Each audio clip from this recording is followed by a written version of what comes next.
So let's start today's session with an invocation of a song. So let me just share the screen.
Thank you so much for your kind attention. So this is a beautiful song. I have just sent the meaning of English translation in the chat box. You can read. So मन उसी की करो प्रार्थना जिसने जीवन दिया जिसने दिया आत्मा. So with this brief invocation, beautiful invocation, I Randhir Kumar Gautam, on behalf of Vishwaneedam Center for Asian Blossoming, Puducherry and Chennai, and Raffles University Nimrana, I welcome you on behalf of our organization to attend our following dialogue on Agonal Spirituality. It is a movement of extreme pleasure to welcome the guests who are virtually present here to attend today's dialogue. I welcome Professor Orige Soltes from Georgetown University, Washington, DC. I welcome Dr. Marcus Bussey from University of Sunshine Coast, Australia. I welcome Professor Kumar Giri and all the respected participants. I can see Dr. J.S. Anand and many others participant. Thank you so much for joining today's evening. It is very broad movement for us that we are going to, in terms of number, today is our 100th webinar. So we congratulate you also to all our Swadhyaya Chakra family member. Let me first give a brief introduction to honorable speaker. Professor Orige Soltes teaches theology, philosophy, and art history at Georgetown University. He was the director and chief curator of Benai Brit Kultnik National Jewish Museum, where he curated over 80 exhibitions. As the director of National Jewish Museum, he co-founded the Holocaust Art Restitution Project. He leads annual study tours to museum and art and archaeological sites throughout Europe, the Middle East, and parts of Africa. He has nearly 300 publications to his credit, which includes books, articles, catalogs, essay. Thank you so much, sir, for accepting our invitation. We are also joined by Dr. Marcus Bussey. Dr. Marcus Bussey is the head School of Law and Society and senior lecturer in history and future studies at the University of the Sunshine Coast. And he's an educator and futurist with more than 35 years of experience. We welcome you, sir, to our Swadhyaya Chakra dialogue. Let me give a brief introduction to our Swadhyaya Chakra. Swadhyaya Chakra is an initiative of studying and learning self, culture, societies, and the world. Friends associated with this are eager to walk and mediate with new horizons of thinking and new movements of social and cultural change at work in our contemporary world. We study seekers such as Sri Aurobindo, Mahatma Gandhi, Chittaranjan Das, a seeker and creative thinker from Orissa, and many others from around the world who are the source of our inspiration also. We also present our own writings and reflect upon our creativity together. We also invite seekers from different fields of life to share with us their lives, vision, sadhana, and struggle for creating a world of beauty, dignity, and dialogue.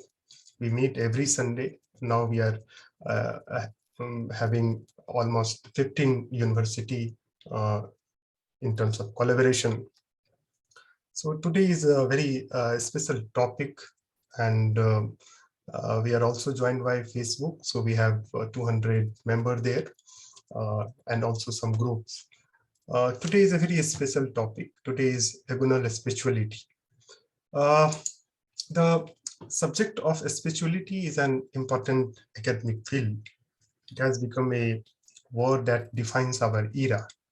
But we are trapped with agonistic modes of religious discourse, where the goal is not to better understand the other's position, but to win the debate. Our contemporary condition brings us to the spiritual dimensions of our existence, as well as sadhana and struggles for transformations. Because spirituality is not confined only to our individual well-being, but also our collective well-being. Somewhere I read, individual spirituality does not change the systems, collective action does. Spirituality without justice is just another tool of operation, we understand. Spirituality helps us in our strivings and struggles to live with beauty, dignity, and dialogue in self, culture, and the world. It also challenges us to realize the agonies of our life and then engage in striving and struggles to transform it, thou becoming agonal spirituality. Such as agonal spirituality resonates with the project of Agonal Democracy, as suggested by Ernesto Lacalu and Chantal Moffat. This helps us to realize spirituality as both sadhana, strivings, and struggles, compassions, and confrontations. The rise of authoritarianism and fundamentalism of many kinds call for confrontation as well as compassion. So with this brief introduction, now I would like to invite Professor Jory Soltes to kindly deliver his talk. Thank you so very much. It is a pleasure to be here with all of you in this timeless space, since for some of us it's morning, some of us afternoon, some of us it's evening. So certainly this is a timeless space. And I will speak by way of an introduction to the topic about moving from agon to agonal spirituality, because the term agon in Greek originally referred to an athletic contest. The first such contest, or really series of them, is found in the oldest Greek epic poem, the Iliad, much shorter than the Mahabharata, I must say, where in book 23, an array of athletes engaged in a series of competitions, which would be called agones, plural of agon, chariot racing, running, wrestling, others, all of which underscore three important interwoven realities. These realities are: one, that the sports competitions are surrogates for the agonies of war. The protagonists or antagonists are warriors the audience has seen in battle earlier in the poem. So in a sense, the athletic contests offer a kind of curtain call for the warriors whom earlier in the course of the poem, the reader has seen or the auditor has heard displaying great prowess on the battlefield. The Greek word is aristeia for that kind of prowess, from the root aristos, meaning best. And so from warrior prowess, they're turning now to the athletic field, and we, the reader, we, the auditor, are seeing or hearing them for the last part as we get toward the end of the poem. So it's a kind of curtain call, as I said. Second, two, that in being funeral games, honoring the recently deceased hero Patroclus to help him on his journey to the next world, they're also concerned to the ties of, they're also tied to the concerns of religion, because religion includes both death and divinities, the gods who are immortal, and death, which is mors, mortality, are paradoxically both opposite to the human experience of accomplishment, which this world understands to take place while you're alive. So death and divinity being connected, therefore, these games are connected to the concerns of religion. And three, that indeed the Greek gods are overtly involved in the outcomes as they had been engaged on the battlefield, underscoring the interweave among sports, war, and religion in late Bronze Age Greece. So for one example, in lines 382 through 387 of the book, when Diomedes is engaged in a chariot race, the god Apollo, who still anointed him because of their interaction 18 books earlier on the battlefield, strikes the whip from his hand so that he will lose control of his horses and not be able to overtake a competitor by the name of Eumelos. But then Athena, who is Diomedes' supporter, gives him back the whip. So the gods are very much engaged and involved in these competitions as they had been in war. The one athlete warrior who is not engaged, of course, is the greatest of them all, Achilles. Achilles, who had begun the poem by being absolutely furious at Agamemnon, so much so that he nearly killed him, except Athena and Hera stayed his hand, or rather asked him to stay his hand. That same Achilles translated and transformed his great anger toward Hector, his key opponent on the Trojan side of the field, whom he did indeed kill in the great Agon between them, the culminating battle of the epic between Achilles and Hector, and dragged his body around and around the city of Troy in his furor. And one must point out that Achilles' anger against Hector is really anger against himself, because Hector had killed Achilles' best friend, Patroclus, for whom now the funeral games are being celebrated. And Patroclus was killed by Hector because Achilles had refused in his anger against Agamemnon to go back into battle. And Patroclus begged Achilles to allow Patroclus to do so wearing Achilles' armor. And when Patroclus was killed by Hector, Hector stripped the armor and put it on himself. So when Achilles in the consummate Agon goes out against Hector, what he sees across the battlefield is himself, the guy wearing his old armor. He has new armor made for him by God, Hephaestus. So it's very clear that he will be victorious. The point is, he's gone from anger to anger, from fury to fury, from passion to passion. And by the time we've gotten to the funeral games, he's presiding over them. He is the one who is settling the little quarrels that occur among the competitors. His anger is starting to resolve itself. And by the end of the poem in the next book, book 24, it will have sufficiently resolved and transformed itself that for having felt pathos, passion, fury, anger, again and again throughout the book, he now feels empathos, sympathos, feeling with someone, feeling one with someone, when Priam, the Trojan king, the father of Hector, comes to beg for his body, for Hector's body back to be buried properly. And Achilles not only agrees to doing that, he also agrees to cause the Achaeans to desist from Agones, from fighting battles long enough for the funeral to take place. So he represents great transformation in the course of this poem. Many centuries later, after the Iliad had been written down, athletic agones assumed a position in the calendar in Greek culture, taking place every 4 years diversely at Olympia, Nemea, Corinth, and Isthmus. So actually, every year there were some athletic competitions. And these competitions both celebrated various gods, some dedicated to Zeus, some dedicated to Poseidon, some dedicated to Heracles, who had become a god, and sought to redirect male testosterone away from war toward friendlier activities. And indeed, we read of these games because of the poems, the lyric poems written by people in particular, like Pindar, who would connect the victories in various sporting events to stories of gods and heroes. Still later on, the term agon, that had come from being a contest in war to being a contest in athletics, further transformed. It came to mean, or to apply to, verbal sparring between protagonist and antagonist in Greek theater, in both the serious context of tragedy and the serious humorous context of comedy.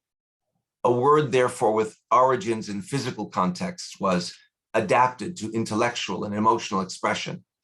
So most famously, perhaps, within the tragic poetic literature, in the play Medea by Euripides, toward the end of the 5th pre-Christian century, Jason, who had been the hero, who led a bunch of heroes on the ship, the Argos, so they were called the Argonauts, to distant Colchis to bring back the Golden Fleece, and did so because he was assisted by the daughter of the king whose dragon guarded that fleece, Medea, who fell in love with him and helped him both to get the fleece and to escape from her father's anger. Times have passed, and to cut to the chase, I think Jason is having a midlife crisis. So he and Medea are in Corinth, and he's decided to marry the younger princess Creusa of the Corinthian king Creon. And of course, Medea is, shall we say, a little bit upset. And in a wonderful agon that I don't have time to quote to you because it's too lengthy, they go back and forth where he says, well, I made you famous. I took you out of the barbarian world into the Greek world. And she says, the gods ought to stamp on men's faces their true reality, like we do for coins, so we know their value.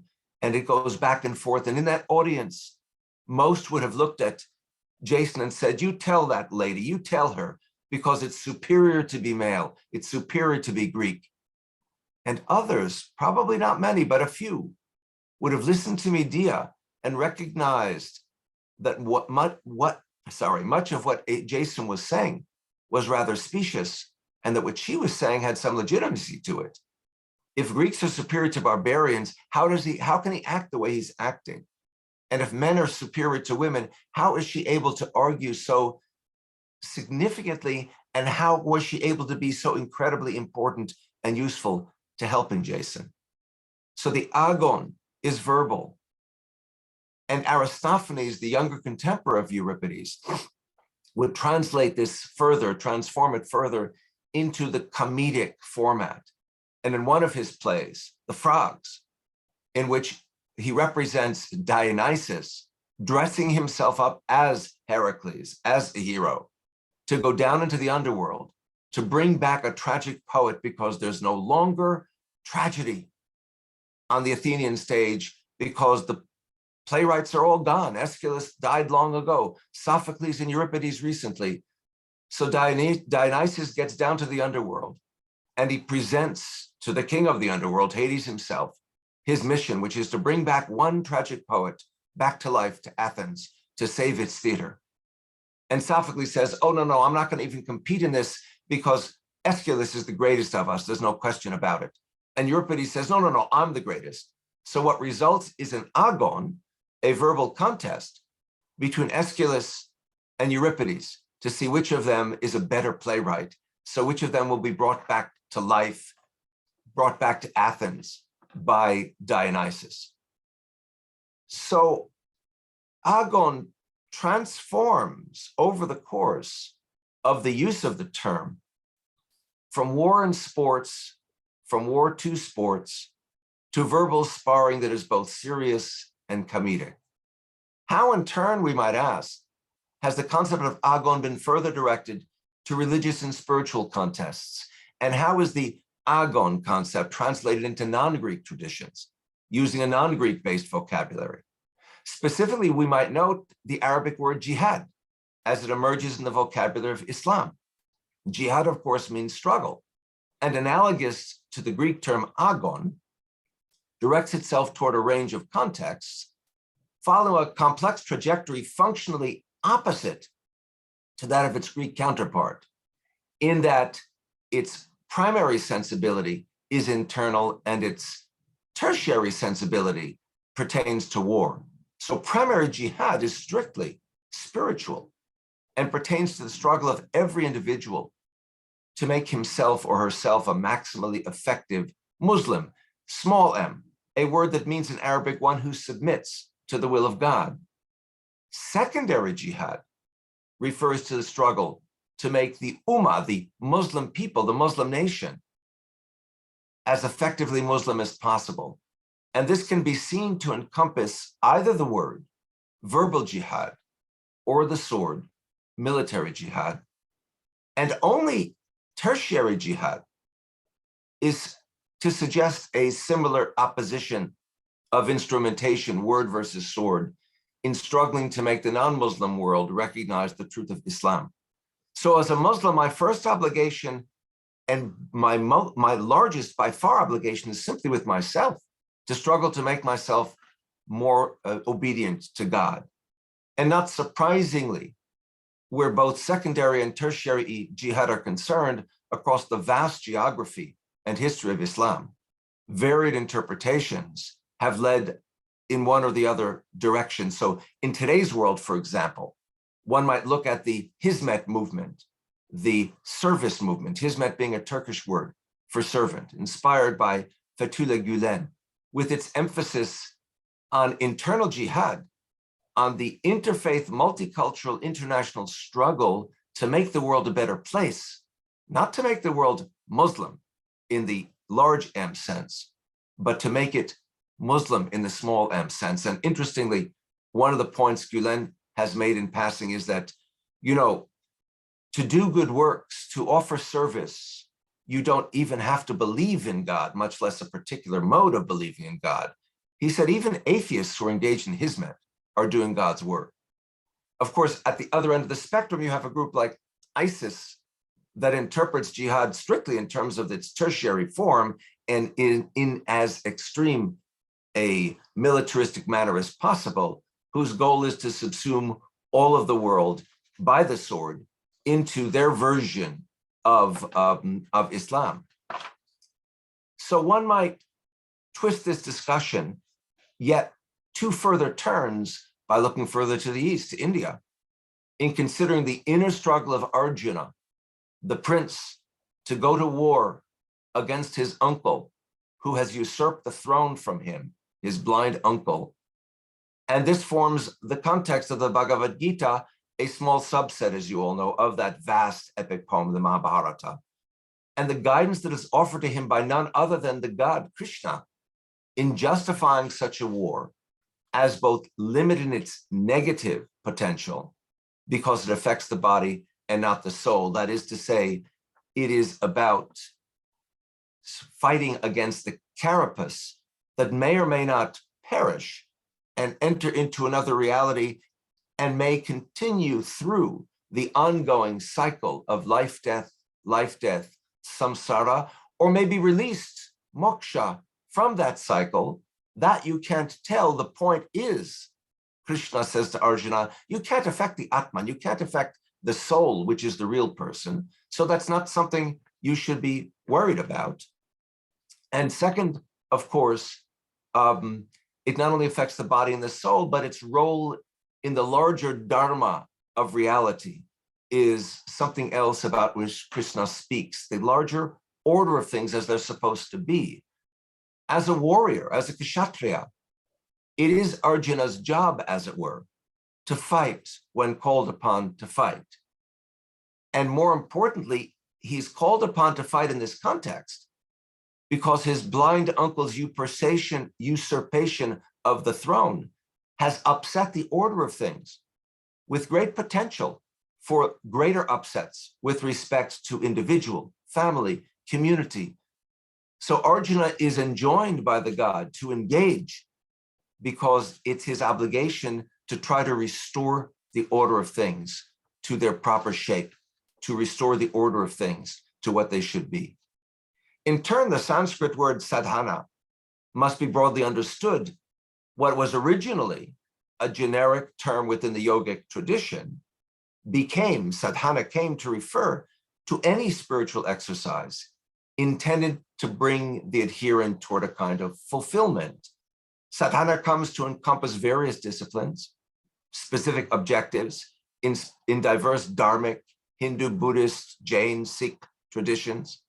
Significantly, it comes to refer to every aspect of everyday being in the world, how one eats, how one sits, how one stands, how one moves, how one breathes, how one thinks. It is the disciplined surrender of the ego.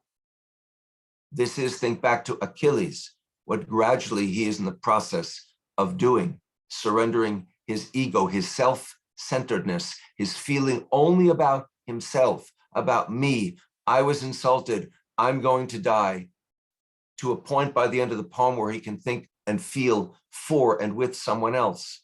Priam, his enemy's father, whom he analogized in his mind to his own father, who is doomed to outlive him.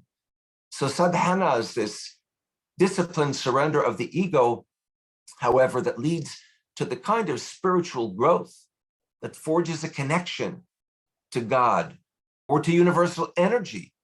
One doesn't even have to use the spiritual religious term God, toward a kind of universal oneness. So we end by asking then, how does this weave of terms from agon to jihad to sadhana, how does this group of terms that includes agon, jihad, dharma, sadhana, how does this weave of terms and their contents ultimately offer us paths of learning and unlearning, healing, reconciliation, transformation, peace, within and beyond anthropocentrism, so that it includes not only humans, but the larger world around us and all of its created and creative components. In this current, oh so contentious and complex, fractured world, how do we decide to transform agon from agony to sadhana? By jihad, by struggle with ourselves, to make a kind of spiritual war on those who make war for ego-bound reasons. Through Hizmet, through service to others, through doing it all together, because only together can we hope to transform the world around us. Thank you all very, very much for your kind attention.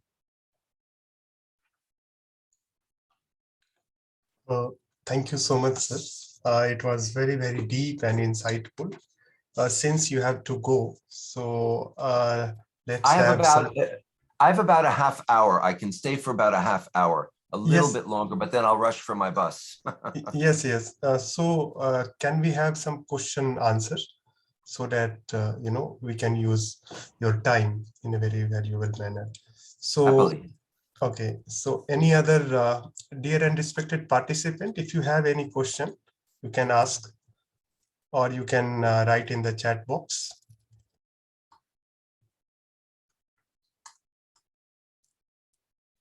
Welcome, Ananta. Glad you were able to join us. Okay. And I see you have cut your hair since I last saw you.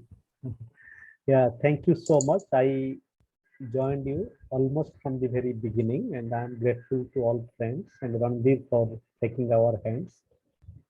It was, if it is all right, Randhir and Ori, it is a very deep journey, agonal, and your concluding statement from agony, from the agon to sadhana.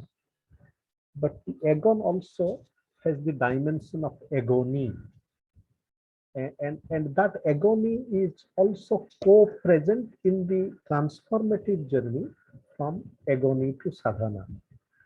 So my query is, how do we come to terms with agony as also a part of reality? Of course, it is going to be transformed, but as we transform it, still there is an agonal part that continues to move together. It is not totally, gone. And so in terms of conflict, for example, the challenges. So my request is a little elaboration of that. I'm happy to do so. And I would do so from two rather different angles that are about 25 centuries apart from each other. So the first is to turn to one of my favorite people, whom I feel I've met many, many times in previous lives. And his name is Socrates and his disciple Plato. I think of them almost as if they are one person, who made the observation, on the one hand, that the unexamined life is not worth living, that as humans, if we don't use the minds and spirits we have to try and think about the world around us and to transform it, because they emphasize both logos, which is discussing it and thinking about it rationally. They also emphasize mythos, which is to thinking about it in ways that defy and go beyond reason, stories that we may or may not think tell us of things that actually happened, but have something to teach us. And from logos and mythos, they always end up with ergon, which is action. But here's the thing. We see Socrates on the ground every time he gets into an inquiry with someone about some idea, some issue that he makes them enormously uncomfortable. They find themselves upset and annoyed that the things they thought they knew about without really thinking that hard, once they're made to think that hard, their ignorance becomes painful to them. They get frustrated. In the end, of course, they walk away almost always without having come to a conclusion about whatever the issue was. What is piety? What is holiness? What is justice? What is goodness? And the implications that Socrates' disciple Plato makes more explicit is, it is our obligation as humans to continue to try to figure out what these things are, what justice is, what the good is, whether or not we come to some firm conclusion. It's when we think we've got the conclusion, that's when we're in trouble. We have to continue to struggle, and it is painful, and that's my point. It is an agony to go through this, because it's a lot easier just to go through my life without asking these questions, without worrying about these issues, with, all right, you know, I'm earning enough to feed my family, that's all I care about. Don't bother me with this other stuff. That's easier for most people. But if we want to improve the world, we can't sit back and just do what's easy. We have to keep struggling and working at it. So the agony of constantly thinking about, talking about, and trying to work at transformation is not just something that is an option, it's almost an obligation if we're to be fully realized as human, because we further presume, or Plato and Socrates do, that lions and tigers and bears and dogs and cats don't have the capacity to do what we can do. So we have the obligation to fulfill ourselves as human beings by enduring that agony. And if I fast forward another 2,400, 2,500 years to the development of psychoanalysis from Freud forward, one of the truisms of psychoanalysis is, why do you undergo psychoanalysis? Because you feel there are things that are not quite right with you, and you want to see if you can somehow repair those things, fix those things, make your life better, make yourself better. But what the psychoanalyst is going to tell you and do with you is, you're going to have to really dig deeply into yourself, and this is going to be painful. You have to really want it, or it's not going to work. The psychoanalytic process fails if the individual undergoing psychoanalysis doesn't work at it and endure the agony that it will bring out. Because now suddenly I remember things in the course of the analysis, you know, when I was 4 years old and 8 years old, that I'd forgotten about, that my conscious mind had kind of covered over to make things more comfortable for myself. And yet now things are bothering me and I can't figure out why. So I'm digging out those, whatever it was that happened when I was 4, happened when I was 8. It is painful. I'm crying in the psychoanalyst's room, presumably. I am in agony. But the outcome of that is that I and what I am and how I am in the world is improved. So from these two very different disciplines, I see the notion of agony, which absolutely correct, Ananta, of course, comes from that word agon, as an essential element of our improving ourselves and the world around us and trying to transform things to make them better. It's not an easy process, presumably. Thank you. Todaroba. You're welcome. May I please ask a question? Absolutely. Sure. Yeah, I find your presentation very, very inspiring. And very, very interesting too. I would like you to use your spiritual or Agon transformative framework to analyze the current war between Russia and Ukraine. What has gone wrong here? Actually, thank you. That's almost too easy a question to answer, because from the way I see it, this war is almost entirely about ego. It is about Vladimir Putin's madness, his self-centeredness, his what I want for myself to fill myself. What is it that he's going to get for the Russian people? What is it? As Marcus says, he needs therapy. You are so right. What is he going to get for the Russian people? What is he going to get for the Ukrainian people? nothing positive. What he will bring is pain. He will bring agony, but not in the fruitful way, in nothing but a negative way. So presumably it is only for himself, his own swelling sense of self. And so I see that conflict very much, thank you for asking, Xavier, very much within the context of ego-bound agony and a need, a desperate need for sadhana, which is a concept with which Mr. Putin is clearly very much not in touch, not in contact. And alas, I would also love to say, and he's the only one running around the world today who exhibits that problem. Alas, we live in a current world where we have all too many world leaders who fall into a very similar kind of category of being intensely ego-bound and operating in a fruitless, unsadhana-esque manner vis-a-vis themselves, their countries, and the world around them. Thank you for the question. Thank you very much. Very Sure nice. thing. May I ask a question, please? My name is Jairam. I haven't been.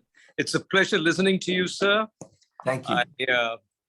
I'm in Chennai. I'm an accountant by profession, so I wouldn't know any of the material that you presented, but I'm very honored to be able to be listening to you and hearing your wise words. Just 2 points. I mean,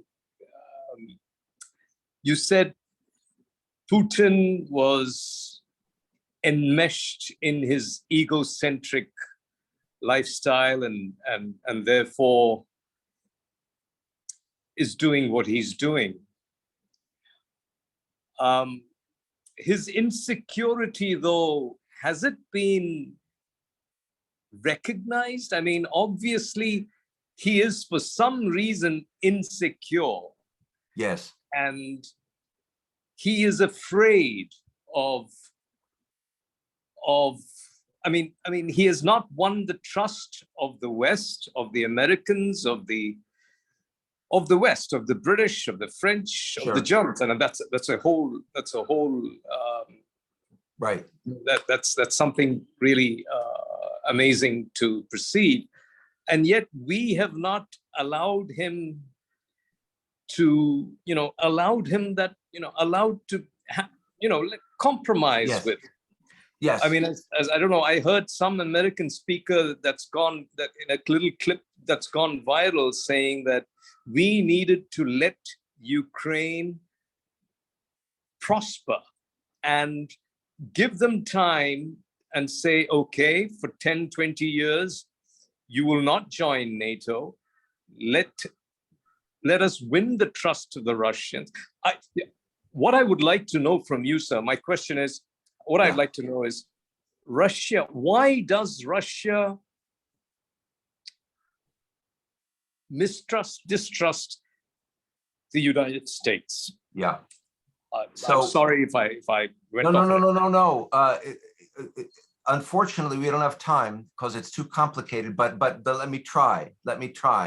Please. When the Soviet Union broke up 30 years ago, I think that the West, and I mean in particular the United States at that time under George Bush, and it continued really under Clinton, rushed so quickly to embrace Eastern European states as part of NATO and all of that without, you're absolutely right, thinking about the psychological effect on a Russia that had been for centuries a dominating empire, culminating with its becoming the center controlling administrative force of what became the Soviet Union, that in the previous decade had just rather precipitously fallen apart.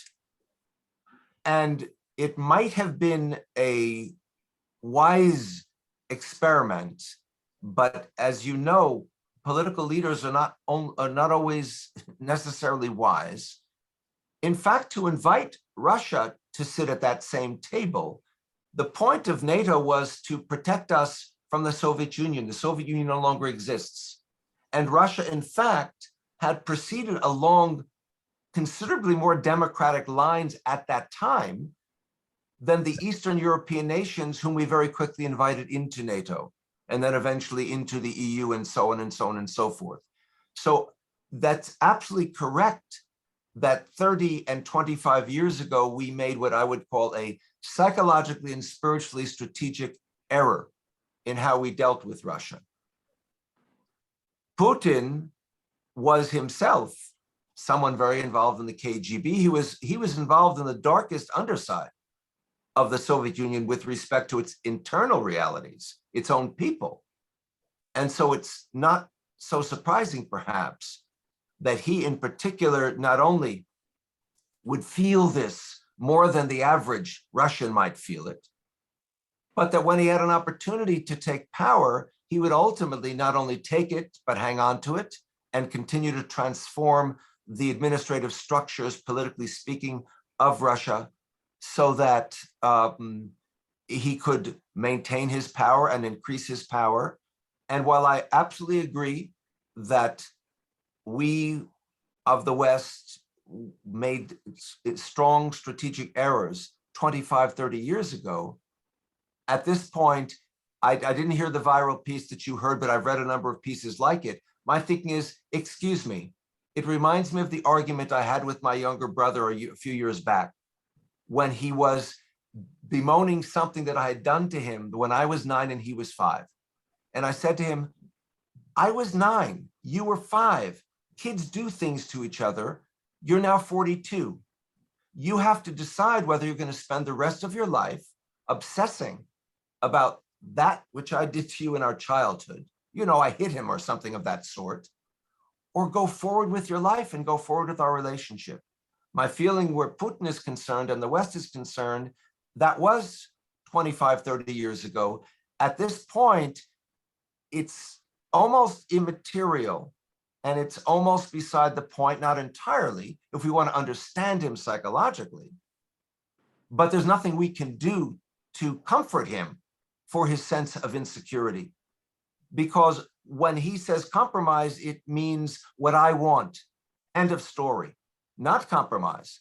His version of compromise is you give me what I want. That's it. So it's a kind of impossible impasse. And I do find it interesting that in Russia itself, there have been so many protests over what has gone on, and that there was a battalion of Russian soldiers 3 days ago that surrendered to the Ukrainians because they said, we thought we were going to be here to make peace. We didn't realize we were coming here to do this. We don't want to be part of it.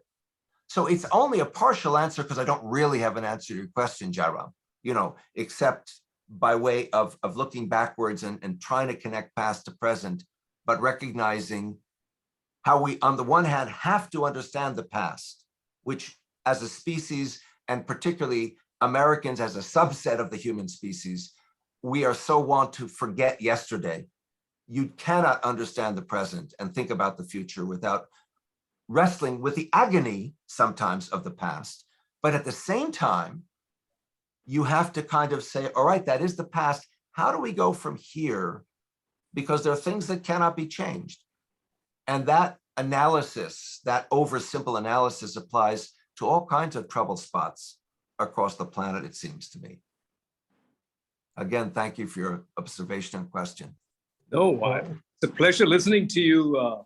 Pleasure hearing you speak.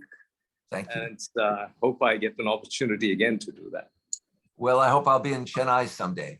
Oh, wonderful. Please do drop it. I mean, I will. Ananta has I'll to be get in me touch. there somehow. Yes. Yes. We are also joined by Dr. Saroj sir and Swaraj sir, and he has asked one very important question. So may I invite Dr. Swaraj sir to kindly ask his question?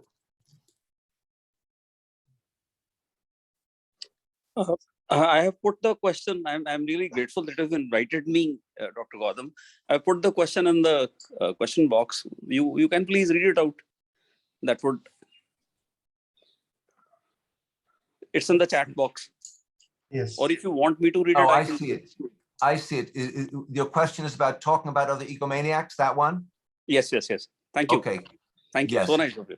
Yes. So thank you. Your comment question is, talking about other egomaniacs doesn't mean that we can't absolve Putin.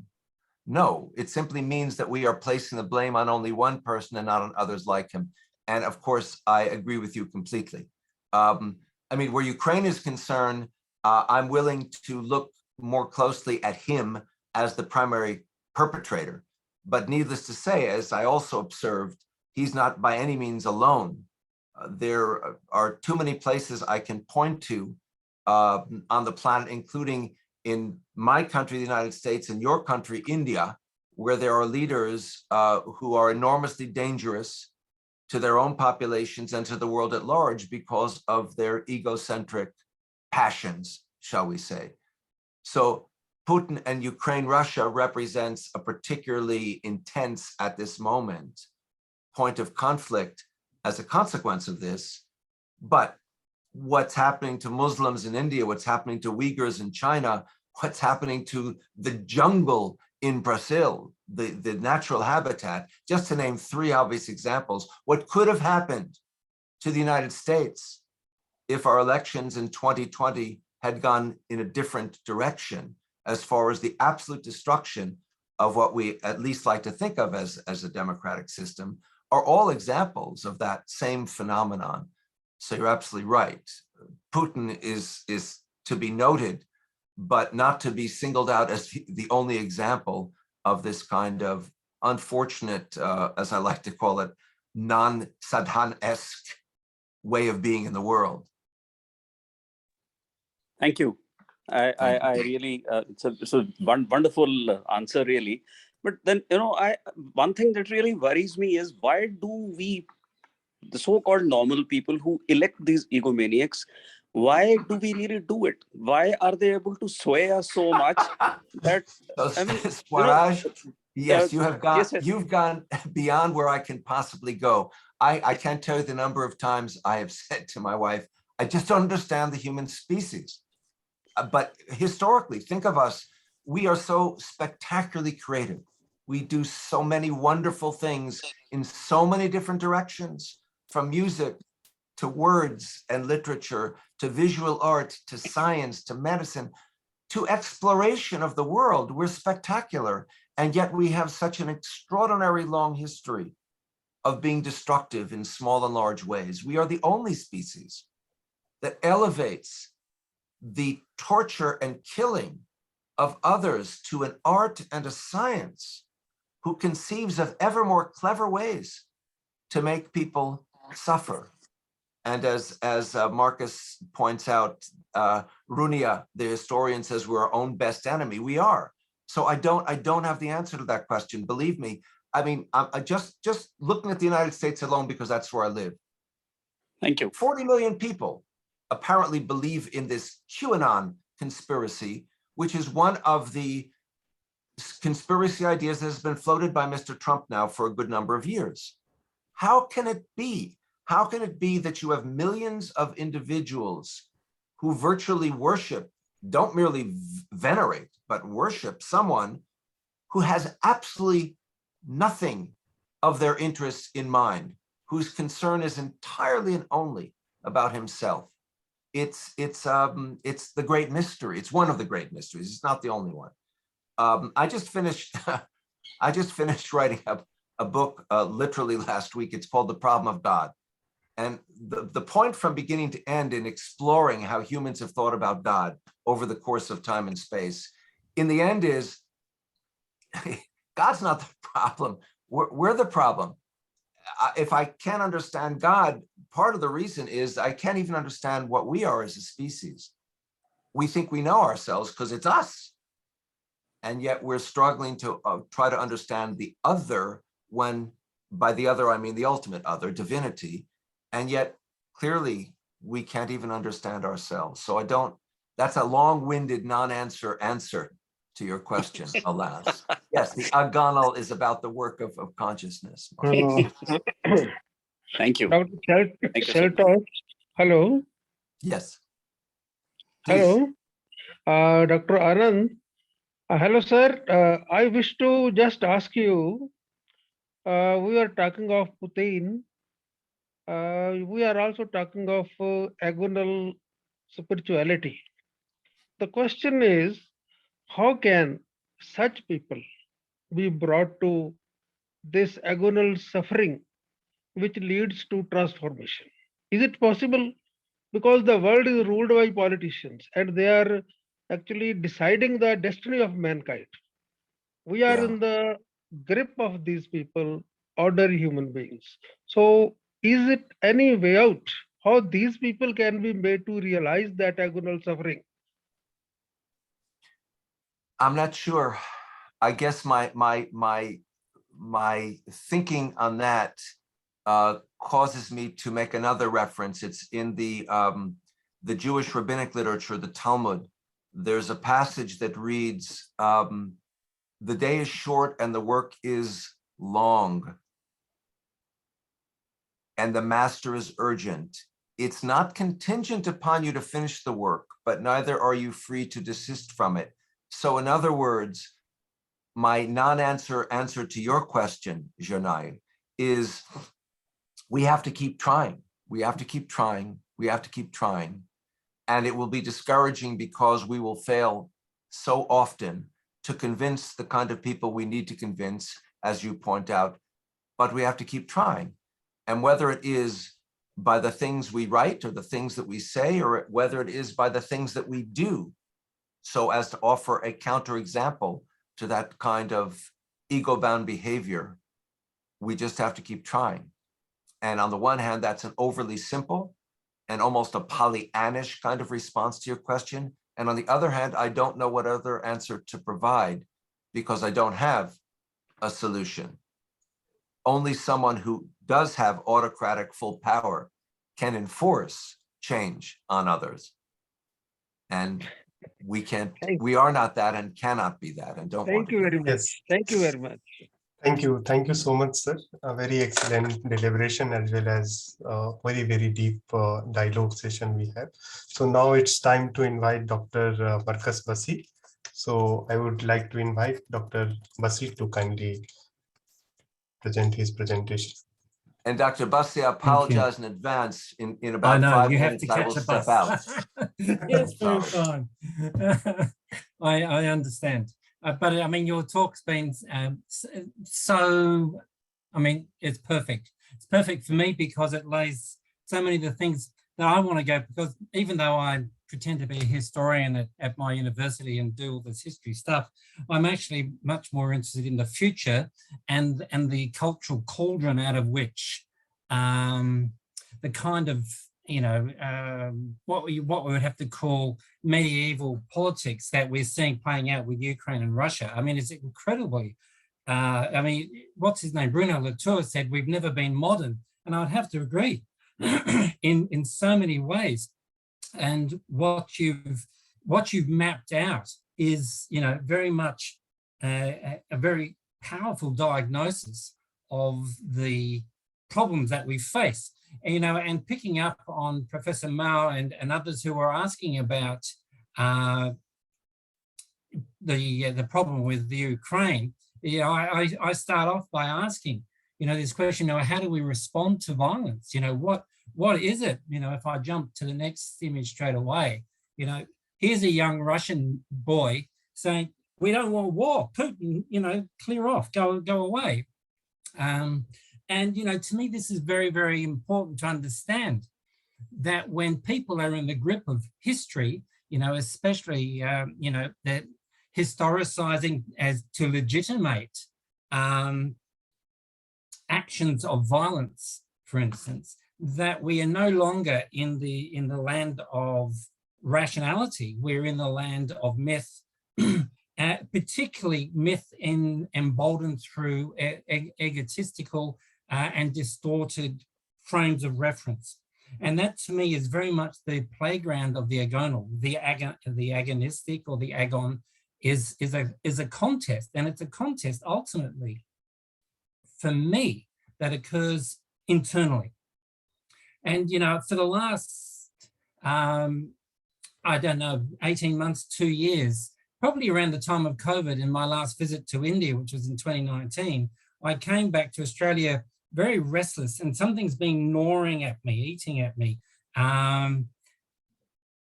getting me to question the comforts of my own world, because I'm in Australia, very, very comfortable, much like you probably, or, you know, Professor Soltes, in terms of, you know, the American lifestyle. We've got a very similar one here. And I'm very much aware of the discrepancies around what I do as a university professor and its limitations upon me. It's like I'm in shackles, even though I'm free, or I'm at least not the subject of violence in the way that the Ukrainian people are currently being subject to violence, and so on. And, you know, so that disconnect has been, you know, working at me. So my approach to this question of the Agonal and Agonal spirituality is very much from what's emerging in terms of the consciousness horizon lines that we are working towards, even though it feels that again and again the tides of nationalist history, for instance, are pulling us back into old patterns of conflict, the failure to dialogue, engage in discourse. But I want to start off with this observation, which I've been picking up from reading David Graeber's work, is that we're trapped in a bureaucratic civilization, and that's a global civilization. And this bureaucratic world is a world of laws and rules. And of course, if you're an egomaniac like a Putin, you can feel, or Trump for that matter, a pathetic little excuse for a leader in this country of Australia, you know, they take these rules as if they, with no respect for them. That the rules, if they don't play for my tune, as you pointed out already, you know, if they don't, compromise is you do what I want you to do. And that obviously is not compromise at all. But Graeber points out that ultimately, you know, behind bureaucracy is the fear of what? It's the fear of human beings being playful, being able to express our spirit, our joy, the good side. You know, we have the shadow and we have the good. We have the light and the dark, the yin and the yang. Of course, this itself is a false binary. It really does. If we have a problem with God, it's because we have a problem with evil. How do we explain this fragile being that we are? So he for Graeber, you know, I'm starting with him because he's been, again, working away at me, because I'm very interested in some of his ability to turn things upside down. Okay. So to be a human being is to be a being who suffers. It's also to be a being that can experience incredible joy or bliss, Ananta, or at least longs for that. And that longing calls us forth. It is something like the fuel in our tank that keeps us moving, even when we face the tragic betrayals that we face when our leaders let us down, when we are faced with toxic politics, when we are faced with 40 million Americans, you know, subscribing to QAnon. And of course, every country has its 40 million or whatever the ratio might be, but we all have these people, and they're people who are desperate for something. I don't think people function from a rational dimension. They function from an emotive dimension, which they then rationalize. So conspiracy theories are a way of coping with this absence of what? Play, the absence of joy, the absence of meaning in our lives. And that to me is very much part of what the Agonal is about. Our challenge today is to sustain spirit. This is my personal challenge. This is what's been bothering me for the last few years, is to sustain spirit, my connection to humanity and the more than human, my connection to purposeful action when I actually am locked in a university that is deeply functional and administrative and is bound by need to control, micromanage, and so on. I'm sure many of you would get that. So then there's this animated materiality at work. In one of Graeber's other papers, he made this very interesting point. He was complaining about the Antonio Negri and all those revolutionary Marxists who still get paraded around the place because they are, as he describes them in this paper, as they have this prophetic stance.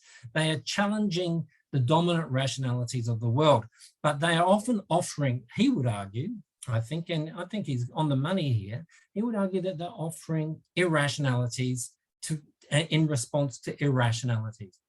But he points out one thing that I think is really important, is that everything that we're enmeshed in is an animated materiality.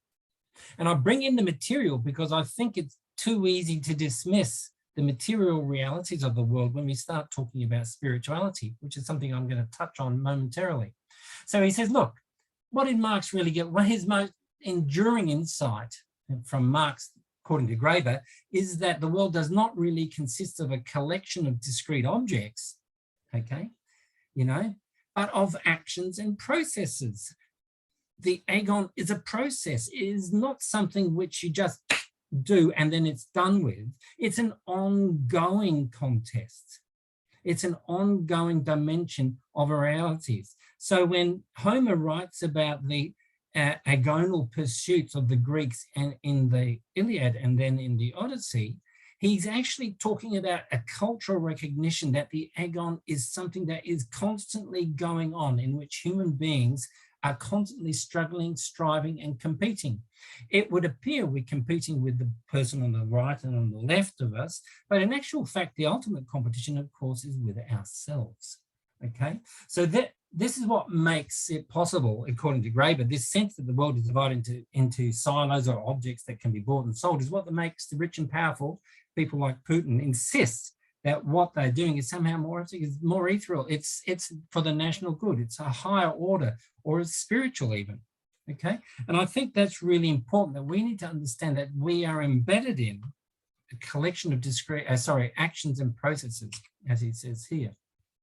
So how do we approach this? Well, I like Nora Bateson's work, and I'm going to advertise something. Ananta and I, and with Mira Chakravorty and my good friend Camilla Mazzini-Elsa, we've just produced a lovely little anthology of poetry. And Ananta, you can be at the door selling these things as people leave today. But in that, we have a wonderful set of poems from Nora Bateson, who's the daughter of Gregory Bateson. And, she says that, look, we've got to stop looking at things as separate, as discrete. She says food, in one of her poems, food is not nutrients. It's a vast range of relational processes holding together microbiome, soil, agriculture, family, ceremony, and communication. And then she says, communication is not signal, it's transcontextual tonalities limiting what is possible to commune. In other words, my language, and I'm probably going too fast for some of you, and my accent, my Australian accent, but even if you were totally attuned to my language and my accent, can I convey to you my agonal sensibilities? No, we have to somehow sit together in some other space. She calls it a transcontextual tonalities.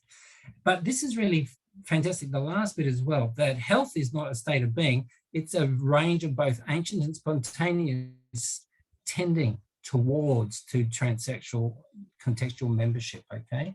It's a way that tickles mutual learning into vitality. So each one of these is a relational dimension. Now she approaches this stuff, this concept, this understanding, this beyond words, poetically. And I think that's one strategy that we can't dismiss. And I want to sort of point out that, when we talk about spirit, we can talk about a Geist spirit and so on, the spirit of our time and so on. But we become uncomfortable when we start talking about the spiritual because it's so closely aligned with religion and with partisanship and with rules and regulations. But, clever people like Bateson have found ways to get around this by using poetry or philosophy, art, cooking, and more. And what I was hearing a lot in Professor Soltes' presentation was, a very skillful curating of cultural reference, okay?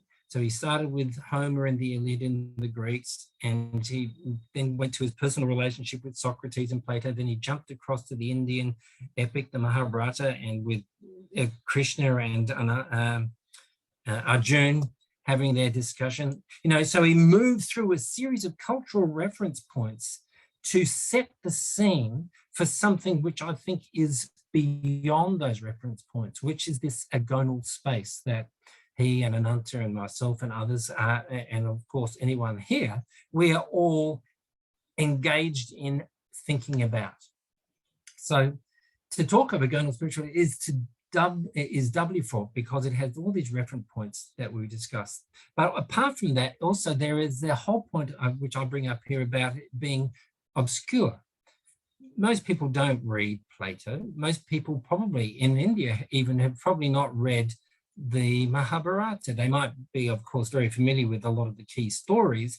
If I mention David and Goliath in Australia, people know who I'm talking about, but they've not read the story in the Bible, okay?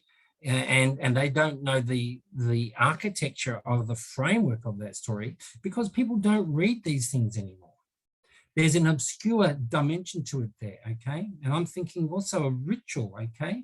Like going to work, my complaint just before about being locked in a bureaucratic society or culture is really important.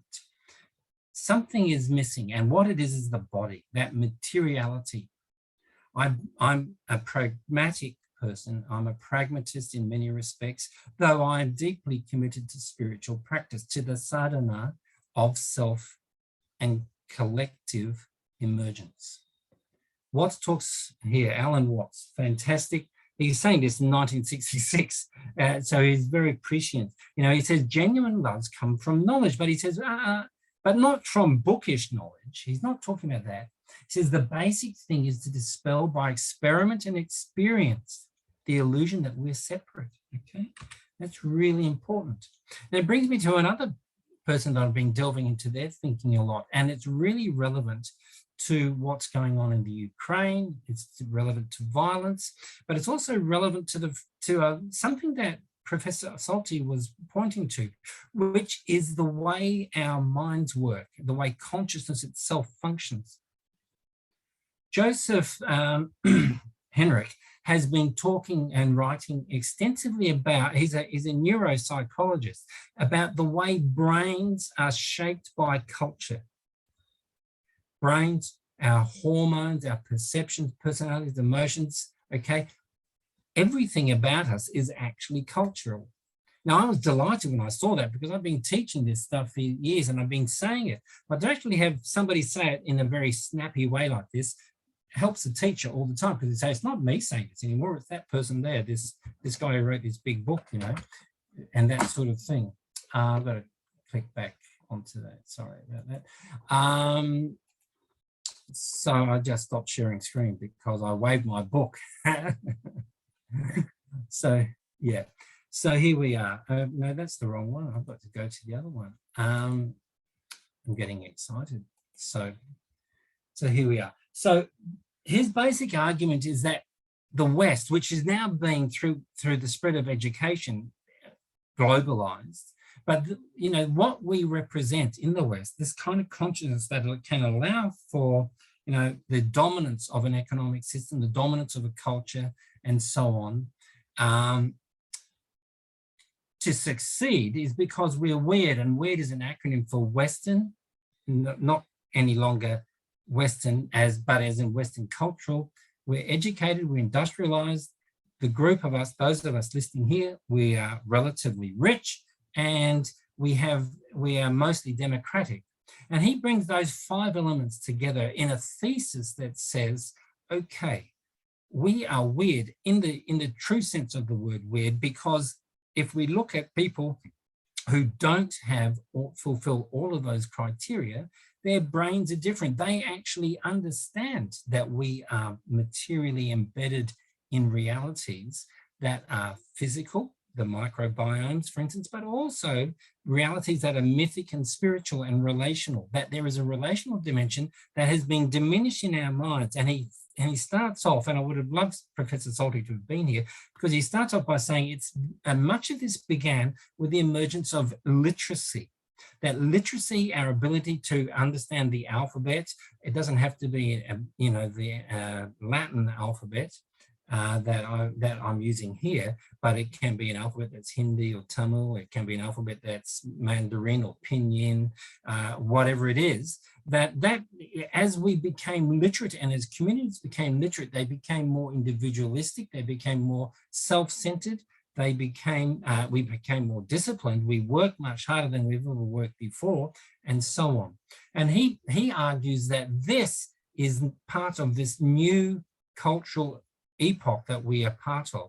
And that's important, because when we are thinking of the Agonal as a process, we need to understand that, as Alan Watts said before, and then as this guy is saying now, Henrik is saying now, it is actually, we grow the body-mind system that sustains a kind of consciousness that allows for and actually can make sense of the world around us as a set of abstractions. And those abstractions are not rationally rooted, they're still rooted in our emotions, in our emotional state. But because our emotions are now separate, individualized, we are much more fragile.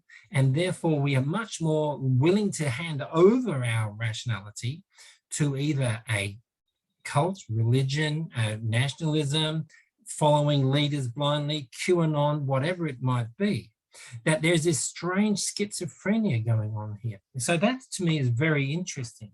So, we need to be thinking in terms of what new tools are being provided for us within our own cultural, epistemological, and spiritual paradigms that will enable us to have not just sensible conversations with others, but diagnostic, so that then we can actually understand that if I do things differently, and Alan Watts is very important here, if I do things differently, we can actually alter the cultures that we are in, each one of us collectively. So to bring that point home, we've got Jamil Zakari here, who's written this amazing little book. And he also, it's really richly referenced in terms of, based on studies and data. So this is not just abstract theory. He's actually saying, look, our brains are not frozen. Our brains and minds shift and change throughout our lives. He's studied the way that compassion works and empathy within the brain, but he's looked at it cross-culturally, which is exactly what Henrik has been doing, in order to understand that the way that human beings are functioning today, and I'll flick back to the previous one, our weirdness, our Western educated, industrialized, rich and democratic, has made us so individualistic that it has actually thickened and changed parts of the brain that have not been altered by, or have not been altered in the same way by people who don't live in highly literate and highly educated, advanced, rich and industrial societies. It's really interesting to understand. So I'm going to jump back to one of your compatriots. Nikita Gill is an Anglo-Indian woman who I think was born in Britain, but she's lived her life between India and Great Britain, the UK, but she's now based in Mumbai, and she's written a terrific little book of poems and fairy tales called Fierce Fairy Tales. Some of you may know of her, I don't know. She has a blog, and a lot of these things are curated from there. But, she's, again, using poetry, because I think we need other ways of expressing ourselves. It's all very well having a big fat book like that, but hey, if you can pick up a book of poetry, a quarter that size, or one that Ananta and I were involved with, quarter that size, we can possibly make more of a contribution to the kind of thinking that we're dealing with now. So, what is she on about? Well, she says, sometimes healing is the way you become yourself, a path made of thorns, that's the Agonal, which could lead you to your own incredible journey of becoming, your self-becoming, okay? So what do we have? And I'm heading towards the end of my presentation now. We have the ecological society to come, okay, is not going to be a society of rules, of processes, and of, you could call it a control society. according to Timothy Morton, it's another guy that I enjoy hanging out with. Now he says, look, the ecological society to come must be haphazard, broken, lame, twisted, ironic, silly, and sad. It's got to be, in other words, emerging, growing all the time. Okay, it's this kind, it calls forth, as Morton says, a kind of love, a love that he calls philos, because of course he's a Western philosopher and he draws on philos, meaning love in Greek. But you know, for me, I've always, for 30 odd years now, this two-word phrase, loving stamina from Prabhupada Ranjan Thakur, has stayed with me because it has helped me. It has helped me hang in there when the going gets tough, when the agonal becomes so difficult to deal with, okay? When the Ukraine, when COVID, when the US and others went into, Iraq and so on, when the Taliban blew up the Buddhas, not the Taliban, ISIS did that. You know, when these things happen and we're confronted with a brutal reality that there is a physical world out there that people can and do damage. And of course, the damage is to the natural world as well as the human. Where are we going?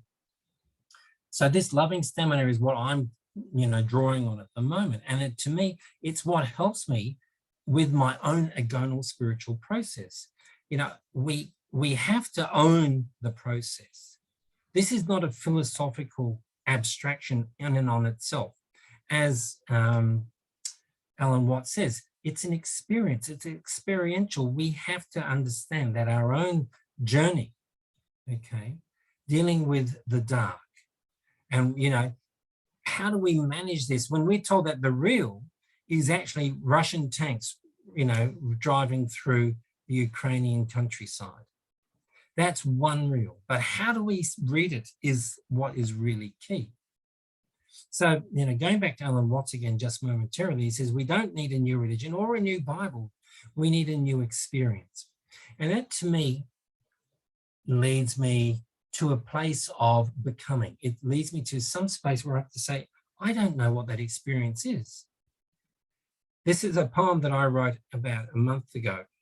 Okay, I tried to write myself into life, but every word slips between the cracks. Each a scant reminder of what eludes in the world. Well, it's just out of reach, a shadow, not a cave, but in my open mouth. And on the side here, I have this extraordinarily beautiful cup, a chalice, you could call it. If I like that because or you could even think of the Grail from the Arthurian legends or something like that. But this chalice is 3,500 years old or 3,200 years old or something like that.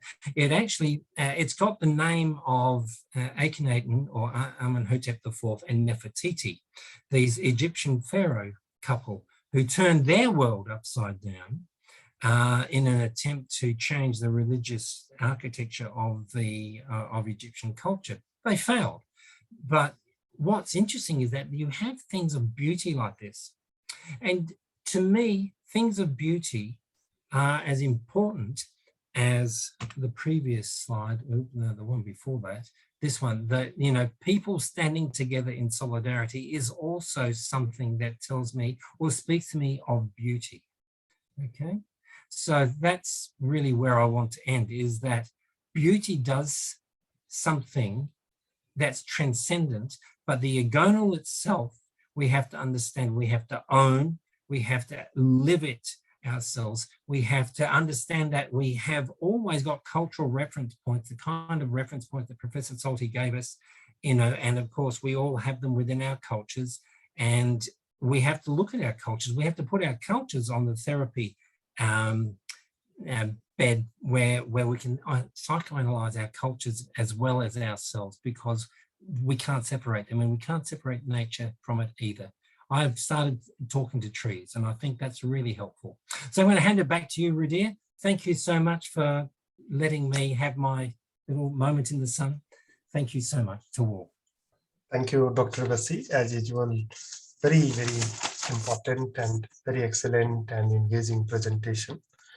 We are run out of the time. So now it's time to invite Professor Anant Kumar Giri to kindly share his thought. You have 10-12 minutes, 10 to 12 minutes. Thank you so much, Randhir, and thank you, dear Marcus, and Professor Mao, and all friends, Professor Anand, co-present. Now, Marcus concludes with this deep thought about the agonal and the frictional. But the friction is also the space in between where flowers bloom. Therefore, agony and the agonal, like the diagonal is also the sprouting space of dialogue. And there is a beauty also, as we know, in experience of love, speaking about experience. There is also beauty in the frictional, what is called as the loving quarrel. Therefore, agonal spirituality, and in our introductory note, we also wanted to relate it to the discourse about agonal democracy. And that is a very interesting challenge to our conception of deliberative democracy, because in the notion of both liberal democracy and deliberative democracy, that time, of course, in the democratic vision of Marx and the Marxist tradition, there was a challenge for us to be with the indispensability of conflict. But the indispensability of the conflicts does not make a telos of conflict or conflict as destiny. So agonal democracy, as it has come out with the work of Ernesto Laclau, who has an Argentinian root to it, and his friend, Chantal Mouffe, that agonal democracy, it challenges us to address the conflicts. And these conflicts have both an individual dimension as well as a collective dimension. Because of the paucity of time, this is the theme that I wanted to bring to our dialogue with Soltes. Ori is that the sadhana and struggle, not only at the level of individual, but also at the level of institutions. Therefore, much of the conflicts, for example, what is happening in Ukraine and Russia, and it is one thing about Putin, as the whole what happened in Germany and the Second World War. Of course, it cannot be dissociated from the personalities of Putin and Hitler, but at the same time, there are the geopolitical, and the geopoliticals are governed by the kind of the so-called rules, which these rules themselves are problematic, as for example, Versailles Treaty after the First World War, and now what is happening. So therefore, another thing to talk about the agonal and the conflict is to look at our collective institutions. And of course, Marcus is challenging us when he's talking about the bureaucratic civilization and a kind of barbarity of bureaucratic civilization. So with this, we need to tie up our struggle and sadhana with agonal spirituality, with struggle and sadhana with agonal democracy, which then calls for transformation of religion, politics, and spirituality. Another important source to connect to in our dialogue or exploration with agonal spirituality is to look at spirit, for example. Now, the spirit is the primacy or the primal from which the spiritual comes. And in a very interesting study by Kumar, and the name of the book is Radical Equality, Ambedkar, Gandhi, and the Risk of Democracy. Please note the word risk, because the agonal is also a journey with risk and adventure.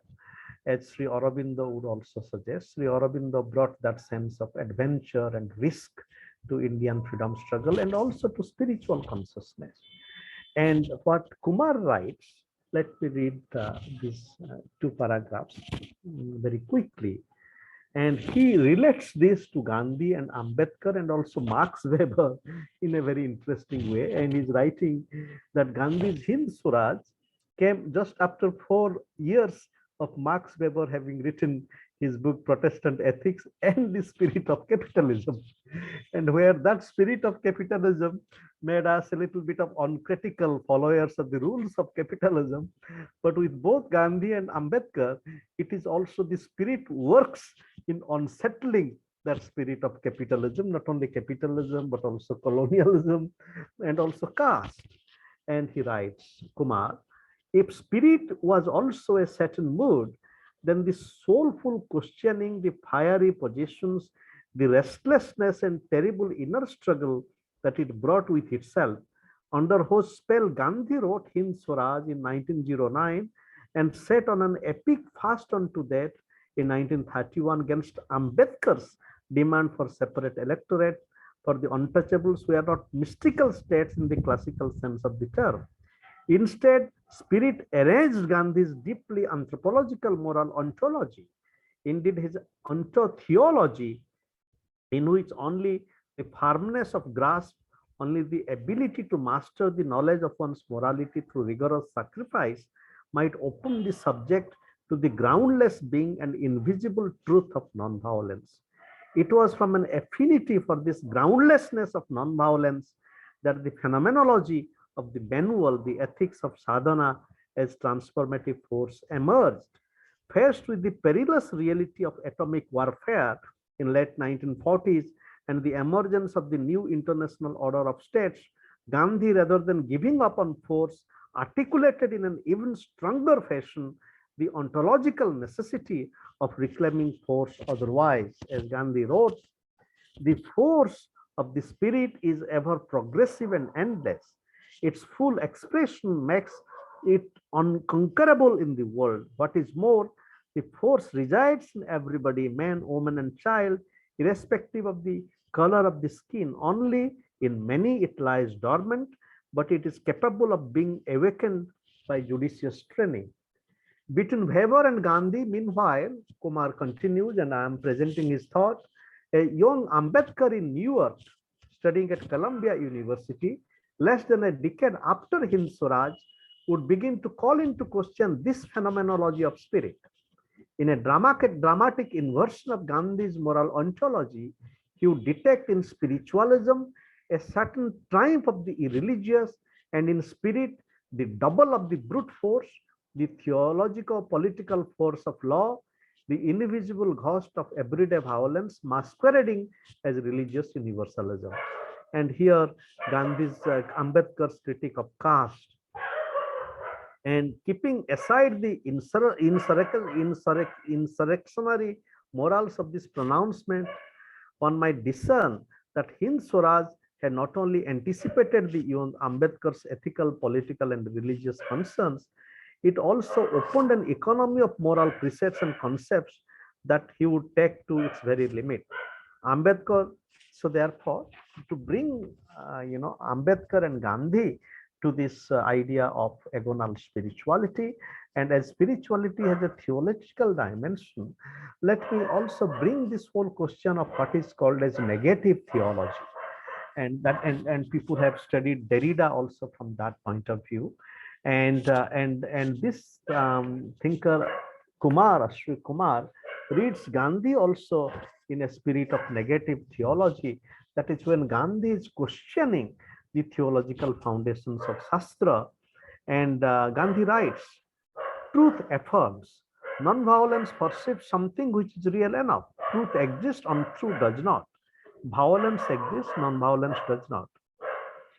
However, it is not evident as truth is. One may try to discover the meaning of Shastra without believing in it. But the spirit of non-violence alone will reveal to one the true meaning of Shastra. Therefore, the agonal in terms of sadhana also requires both the sadhana and the struggle. And now, very quickly, I wish to refer to the work of Paulo Coelho, the noted friend and thinker, the novelist and the poet. In his book, Warrior of Light, speaking of warrior, he writes, just as your hand has the power to hide the sun, mediocrity has the power to hide your inner light. And the institutional structure of mediocrity is bureaucratic civilization.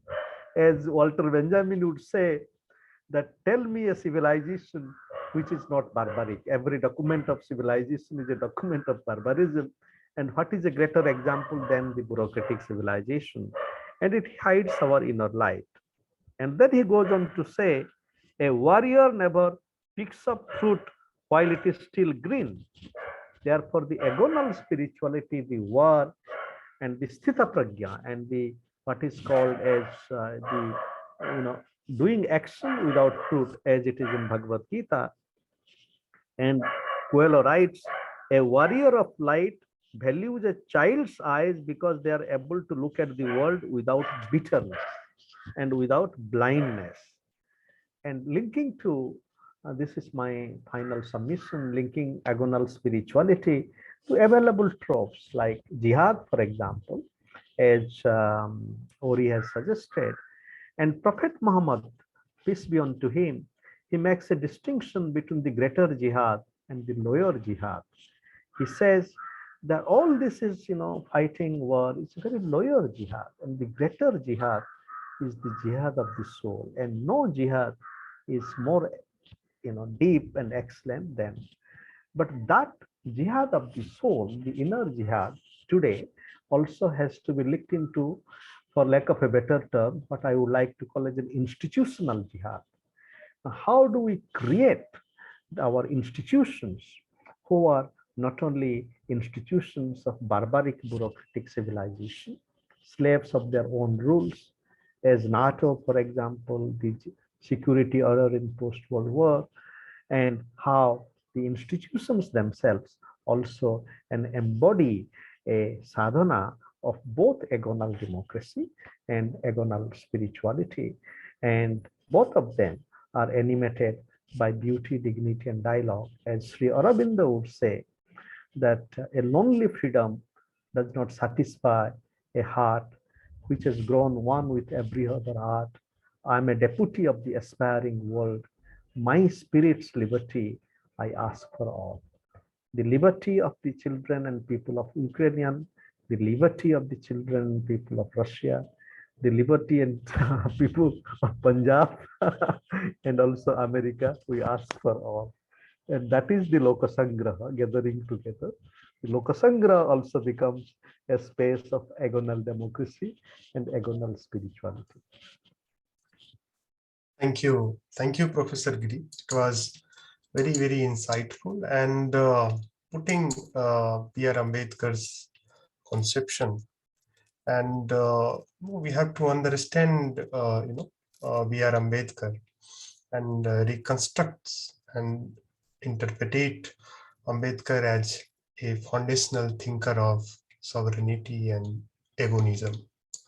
So thank you so much, and you really broadened the whole perspective of agonal spiritualism with the help of deeper social science insights.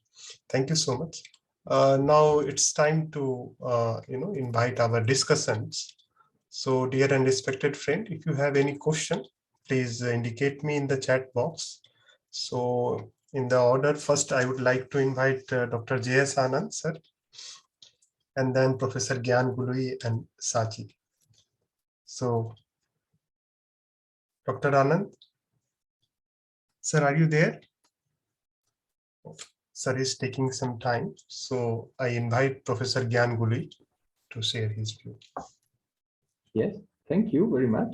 Thank you. Thank you. I hope I am audible. Yes, sir. Thank you very much. Thank you. Well, both contributions were wonderful. I renounced to say something about Professor Soltes because there were so many people which want to speak, and therefore I postponed. Of course, in general, I would say, as regards both contributions, I think that the point of the agonal conception of policy, for instance, agonal conception of education and also of individual education, is common to many authors, because we can see that this, for instance, is a red thread within the our meditation of Gandhiji in his discourses on Gita, that is, he is manifestly seeking for a fundament, for basis of individual education, for a different way of education, of individual education, of corresponding the politics which can come out from this individual education. And the Gita is that which, among other things, the teachings of the Gita are that which, among other things, bring us, if we are ready to accept them and to follow them, from the condition of asat, of unrealness, inauthenticity, so to speak, to the conception, to the dimension of sat, to the condition of authenticity and of truth. And this promotes, like every form of culture, which modifies our person, our brain, our soul, to complete the transformation of the individual. But this conception of the modification of the individual through through an agonal experience, to an inner experience of fighting against some forces which are in us, in order to promote other factors which are in us, are present, for instance, in Plato, because we can see that his theory of the soul shows that at the beginning we have three components, but of course it is our responsibility to decide which component, and in particular whether the rational component, the rational factor, is going to have the prevalence in our inner structure or not. It is our components are given, so as for instance in the Gita, Sattva, Raja, and Tamas are given, but of course then it comes the responsibility of the individual to decide which component should be stronger, or the strongest one, which component should be promoted, and how, of course, which track we have to follow in order to have a right education. Of course, the individual education then is also a social education, because corresponding to the component which is dominant in the individual, we will have different kinds of society which are very different from each other, and therefore there is a strong correspondence and tie between individual agonal education and development and social agonal development. That is, they are, so to speak, the same thing, or at least one is the product, the direct product of the other one. As regards Professor Soltes, I was, of course, very impressed by his exposition, of course, as I was impressed by exposition of Professor Bussey too. Perhaps one thing I have noticed that as regards the agonal education, there is a passage, if I am not mistaken, because unfortunately I have not the text with me, but a passage in Maimonides who says that, for instance, the whole complex of the mitzvot, of the norms of the Torah, are given us in order that we exercise ourselves to so that we compose, we build up in ourselves a kind of structure, of ethical structure, which then, in a form of a fight against some other components of ourselves, in order that we then have a structure for the life. That is, we, with this effort in ourselves, educational, agonal effort in ourselves, through and thanks to the norms of the Torah, we can then have the right structure in order to be ready to cope with the different situation which we can have in our life. And of course, well, I found there very interesting for instance, among other things, Professor Bussey allusions and the quotation of David Graeber as regards, for instance, the bureaucracy too. And I would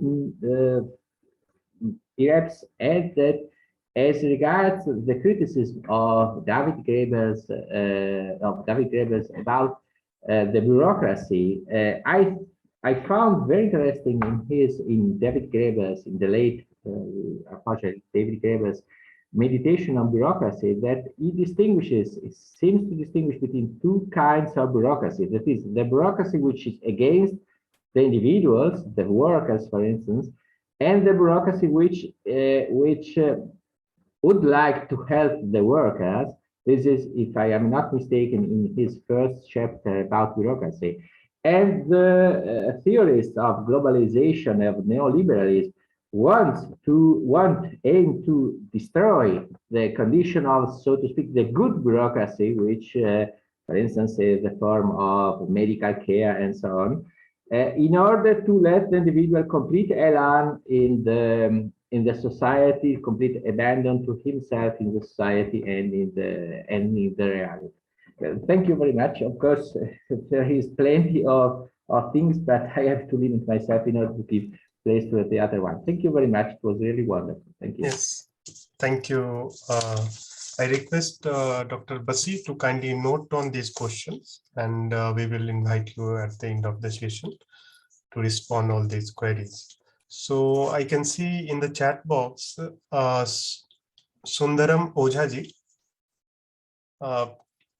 please ask your question. Although you have written, but we would like to see you. Sundaram Ojaji. Yes, sir. Just Yes. a minute. Yes, please ask your question. Good evening, everyone. Thank you so much.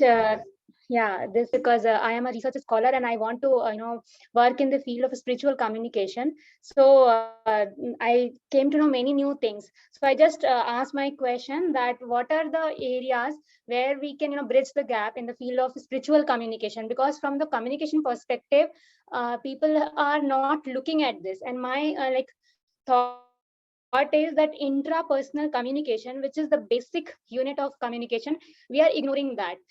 Because if we will be thinking on the in intrapersonal level, on individual consciousness level, then only it will create the collective consciousness or the major part of that. But when it comes to communication stream, we will be talking about the group communication, mass communication, interpersonal communication, but we are not focusing upon intrapersonal communication, which is spiritual communication. So I just wanted to get some ideas from the speakers from today's this lecture, that how we can, which are the areas where I can touch this spiritual communication term. So like in which areas I can come, and Dr. Bussey has answered in the chat box I saw, but if he can further explain, I would be happy to listen. Thank you so much. Thank you. Thank you, Ojaji. Now, Saji, Professor Saji, please ask your question. Yes, thank you very much. Thank you, Dr. Randhir, Professor Ananta Giri. It's nice to see Professor Xavier Mao joining us today. Thank you, Professor Marcus, for answering my question in the chat box. However, my concern is with this intracultural space that you had referred to. Now, moving beyond that, I wish to know whether this agonal spirituality, which you termed somewhere as cultural specific or culturally conditioned, could we understand the spirituality which Christ had referred to in Beatitudes? For example, I'm quoting from Matthew chapter 5. Blessed are the poor in spirit, for theirs is the kingdom of heaven. Blessed are those who mourn, for they shall be comforted. So a kind of spirituality which always teaches us to be humble, to be also be in a situation of poverty, which in turn turns us to be powerful. The reward is going to be higher, even though it's the agony that you temporarily pass through. The reward is going to be higher. The heaven promised, comfort promised. For the hunger, it is going to be the food which is promised. Now, is this a subordinate spirituality? In the sense, subalterns, the dominated, the ones who are ruled. Is this the kind of spirituality they are succumbed to? Even elsewhere, not necessarily among Christianity, also among the Buddhists, and also among the practitioners of other religions, where it has been taught that it is purely temporal. The present time of trouble and the sufferings are purely temporal. My query is whether it is a kind of spirituality they have been succumbed to, which can be called as a subaltern spirituality. Please throw some light on, and thank you very much once again for sending me the reply to the question which I had sent you directly. Thank you once again. Thank you, Saji. As usual, you very valuable question.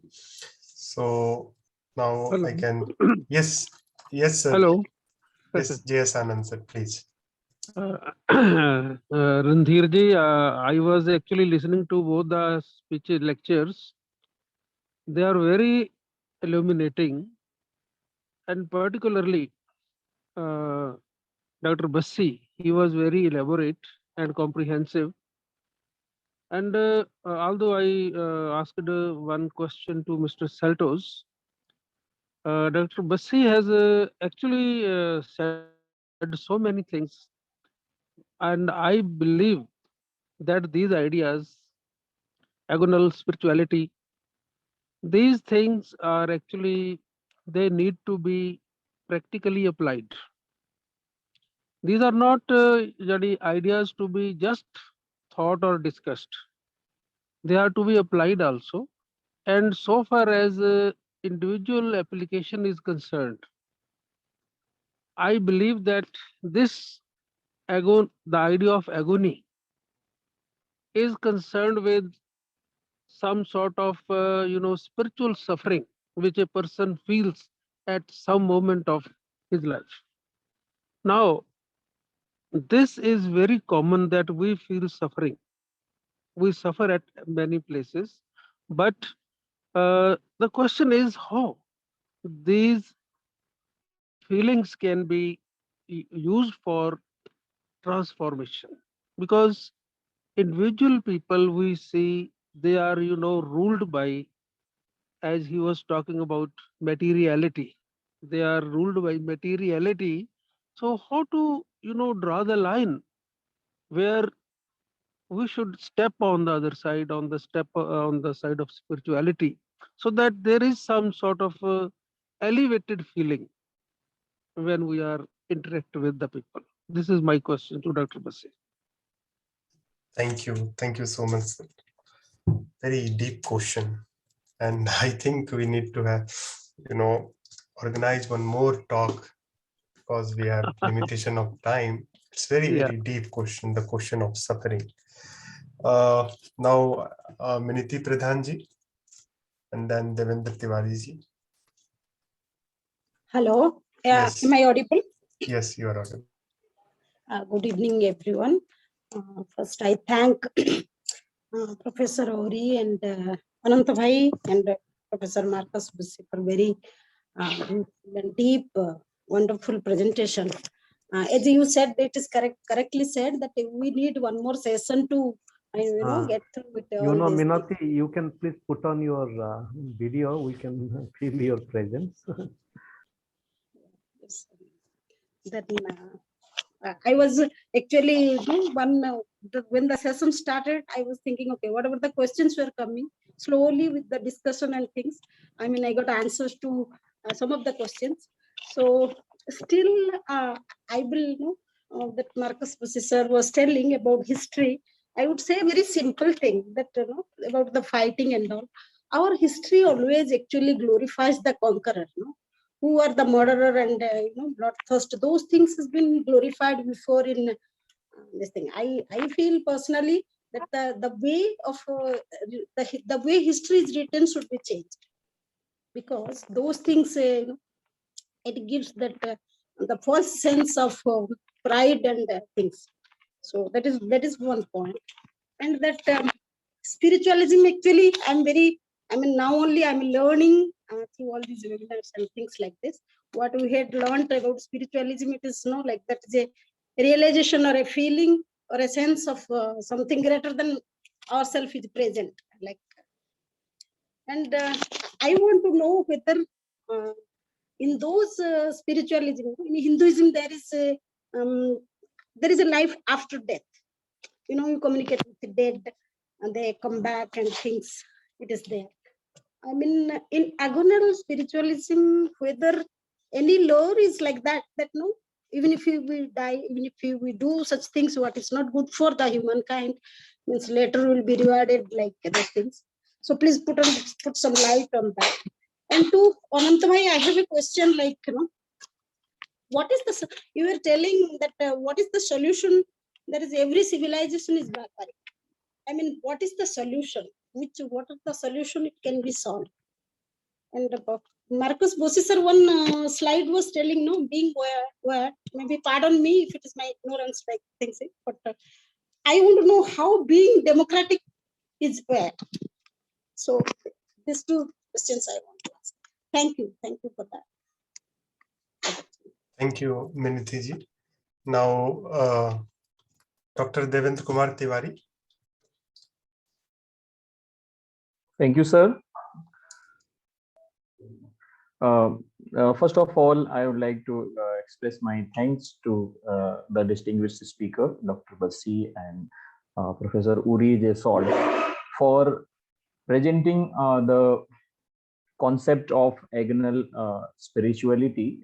And out of the discussion, what I could observe, I have something to present at this platform. Dr. Professor Uri J. Salt took the reference of Greek literature. He took the reference of particularly the literature which deals with agonal spirituality.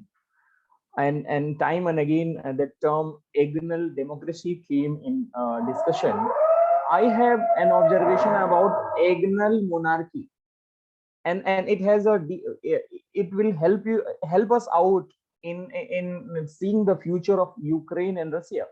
See, talking about agonal monarchy, one reference I would like to take, the reference of Sophocles, Oedipus Rex, and I would like to connect the thoughts that when Oedipus is born, there is an oracle that this boy will kill his father and marry with his own mother. This was the destiny. This was written for the future.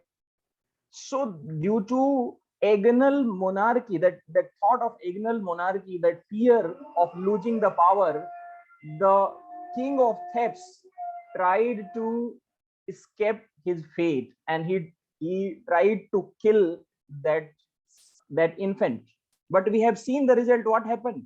The infant escaped, and actually he fulfilled whatever was written. Yes, he murders the king of Thebes. He does marry with his own mother, Jocasta. And similar analogy is there in Indian literature, particularly in Mahabharata. That famous character, King Kansha, the maternal uncle of Lord Krishna. Although he was a dictator, he was a traitor, he was doing all wrong for everybody, but for his sister he was true. He was driving the chariot to drop his sister to her husband's home.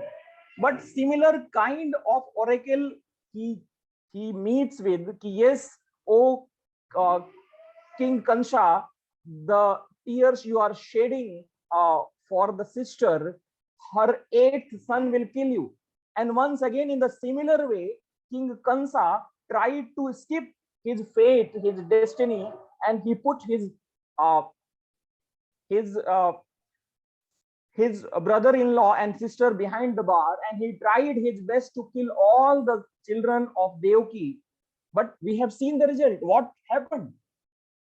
He was killed. That oracle came true. Similarly, if I talk about Russian and Ukraine conflict nowadays, the main issue is, yes, the ruler of Russia has a problem. Yes, if Ukraine gets a membership of NATO's country, it will be problematic for him. So in order to avoid that future problem, he has repeated the same as was done by the king of Thebes and king of Mathura. So we can perceive, we can see, we can predict about the future of Mr. Putin. He is running on the path as a path of Kansh and king of Thebes. So he should learn a lesson from these mythological stories, and definitely if he will continue to do like the same, his end will be the same as was the end of Kansha and king of Thebes. So thank you so much, sir, Thank you for giving me the opportunity. Thank you, sir. Thank you so much. Now, I would like to invite Bussey, sir, Dr. Bussey, sir, to his last comment. Sure. I mean, there's so much to comment on. It's an absolute feast. If I go back to Jean-Luigi's talk about Graeber,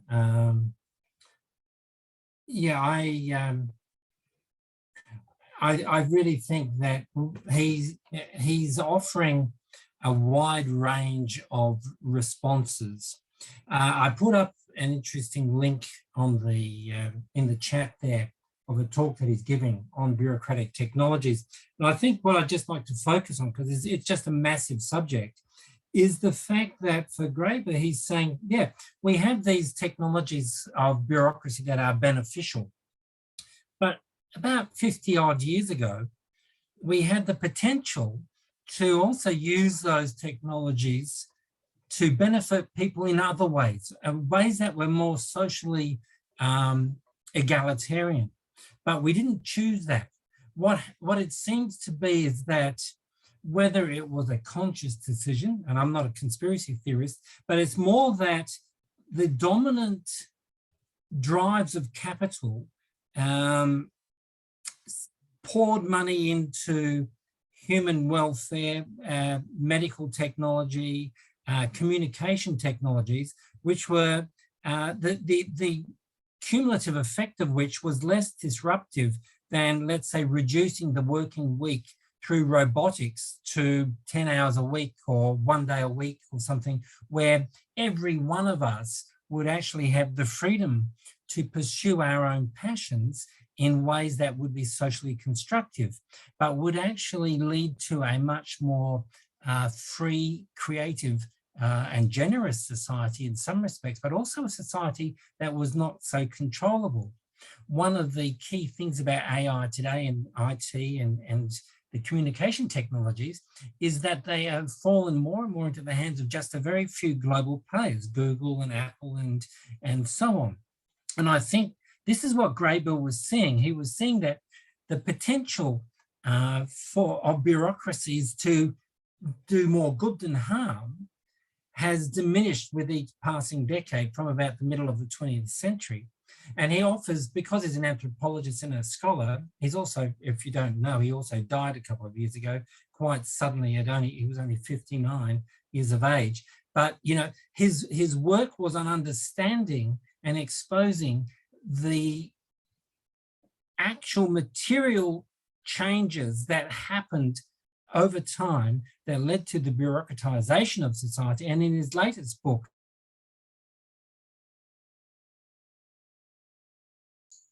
you are muted, sir. Please unmute yourself. How did I get muted? I didn't touch the buttons. I'm just waving my hand around. But I don't know when I got muted, but let's say it was only in the last minute or two, that he's produced a new book on the dawn of everything, with another scholar called David Wengrow, who's an archaeologist, and they provide a lot of archaeological, historical, and philosophical material to actually bear out this shifts in our culture that have occurred over time. And I'm not saying they've occurred through the decisions of some evil sort of super villains up the top of the tree. You know, Putin's too stupid to do something like that. He's just living out, you know, a historical myth. And I agree with you, Minati, that we need to do something very different with history, which is what I try to do in my own history teaching. But I'll come to that. So I need to leave that because I could just go on about that one thing. I want to touch, Sundaram, you were talking about you know, other ways of researching. I put my email, I sent you a direct message with my email saying you can email me, we can have a discussion that way. But for me, don't look to academics for the best research on spirituality. Look for people working in the social transformation space. There's a wonderful movement called Moral Imaginings. You can just Google it and you'll find a website. There's the Deep Time Academy.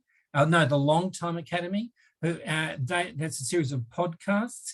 In fact, you've got Suno India. Some of you would know Suno India. The work that they're doing in just general education is very important, but also I feel that that the spiritual potential of Suno India, and I'm assuming that you might know the podcast. I saw that Randhir was able to quickly go and find Nikita Gill's poetry, so maybe you can find Suno India and drop it in the chat while I'm talking. But, you know, so that I think we need to look at other spaces. I spend a lot of time on Twitter and so on, scanning and following very interesting developments in that space. I don't think you can look to academics to do the most cutting edge work, because generally, if we're doing that kind of work, we move further and further out of academia simply because academia doesn't get us. And I'm talking about myself because that's part of my existential crisis at the moment. Ta-da! Moving on to Saji very quickly, the Beatitudes, beautiful. And I think, you know, is it subaltern? I think it could be read as such, but I also think that the Beatitudes comes out of a specific historical moment in the evolution of Judeo-Christian thinking.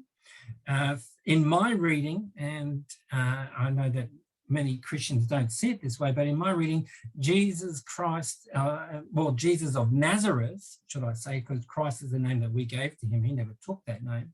Jesus of Nazareth was a millenarial, messianic kind of prophet who actually believed the end of time was coming. So for him, the Beatitudes was spoken to actually reverse the world's socio-cultural order, to say that it's only the children, if you're not like a child, you won't get into the kingdom of heaven, and so on. I think it was actually a very prophetic, in the sense of the Jewish prophets, a very prophetic series of utterances to challenge the dominant worldview, to say, hang on, those of you, it's verily, he says to his disciples, some of you will actually enter the kingdom of heaven, where I will be waiting for you, because he was off to be crucified type thing.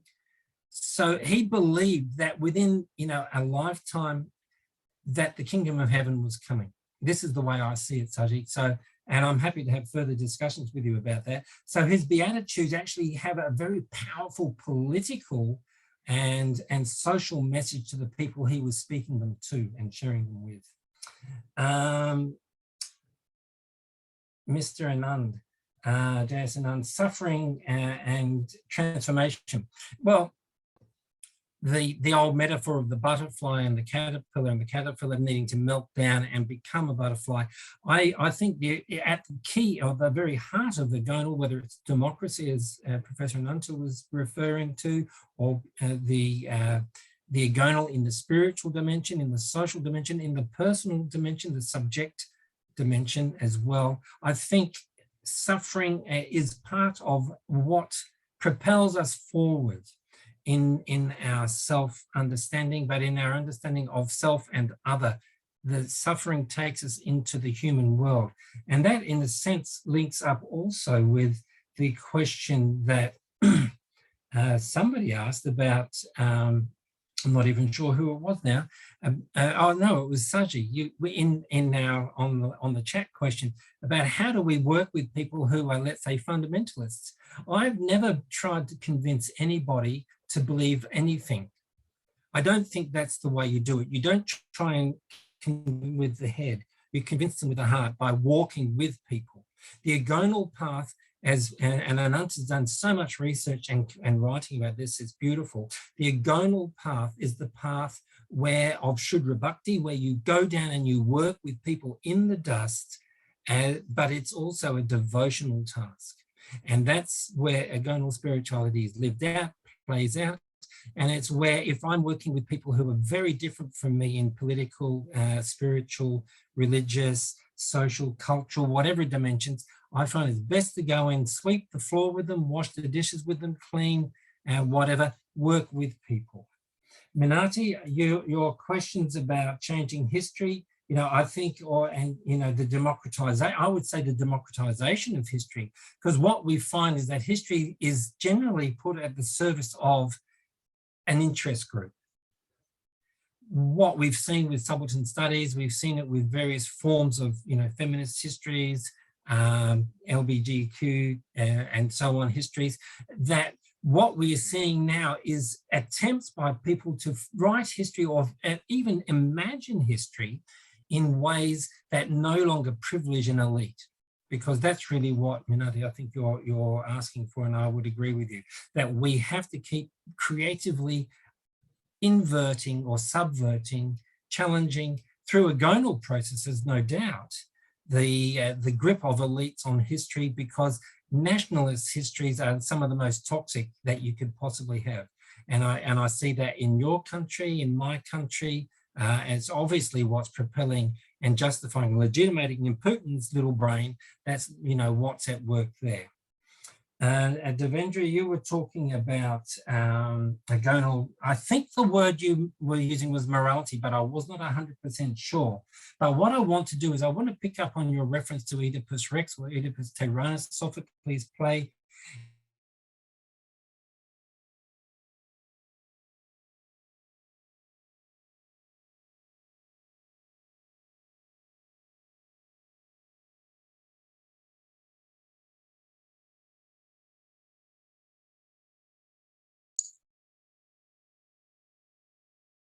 Tragic and the tragic context, unless we actually understand the way human beings try to escape destiny or the fates.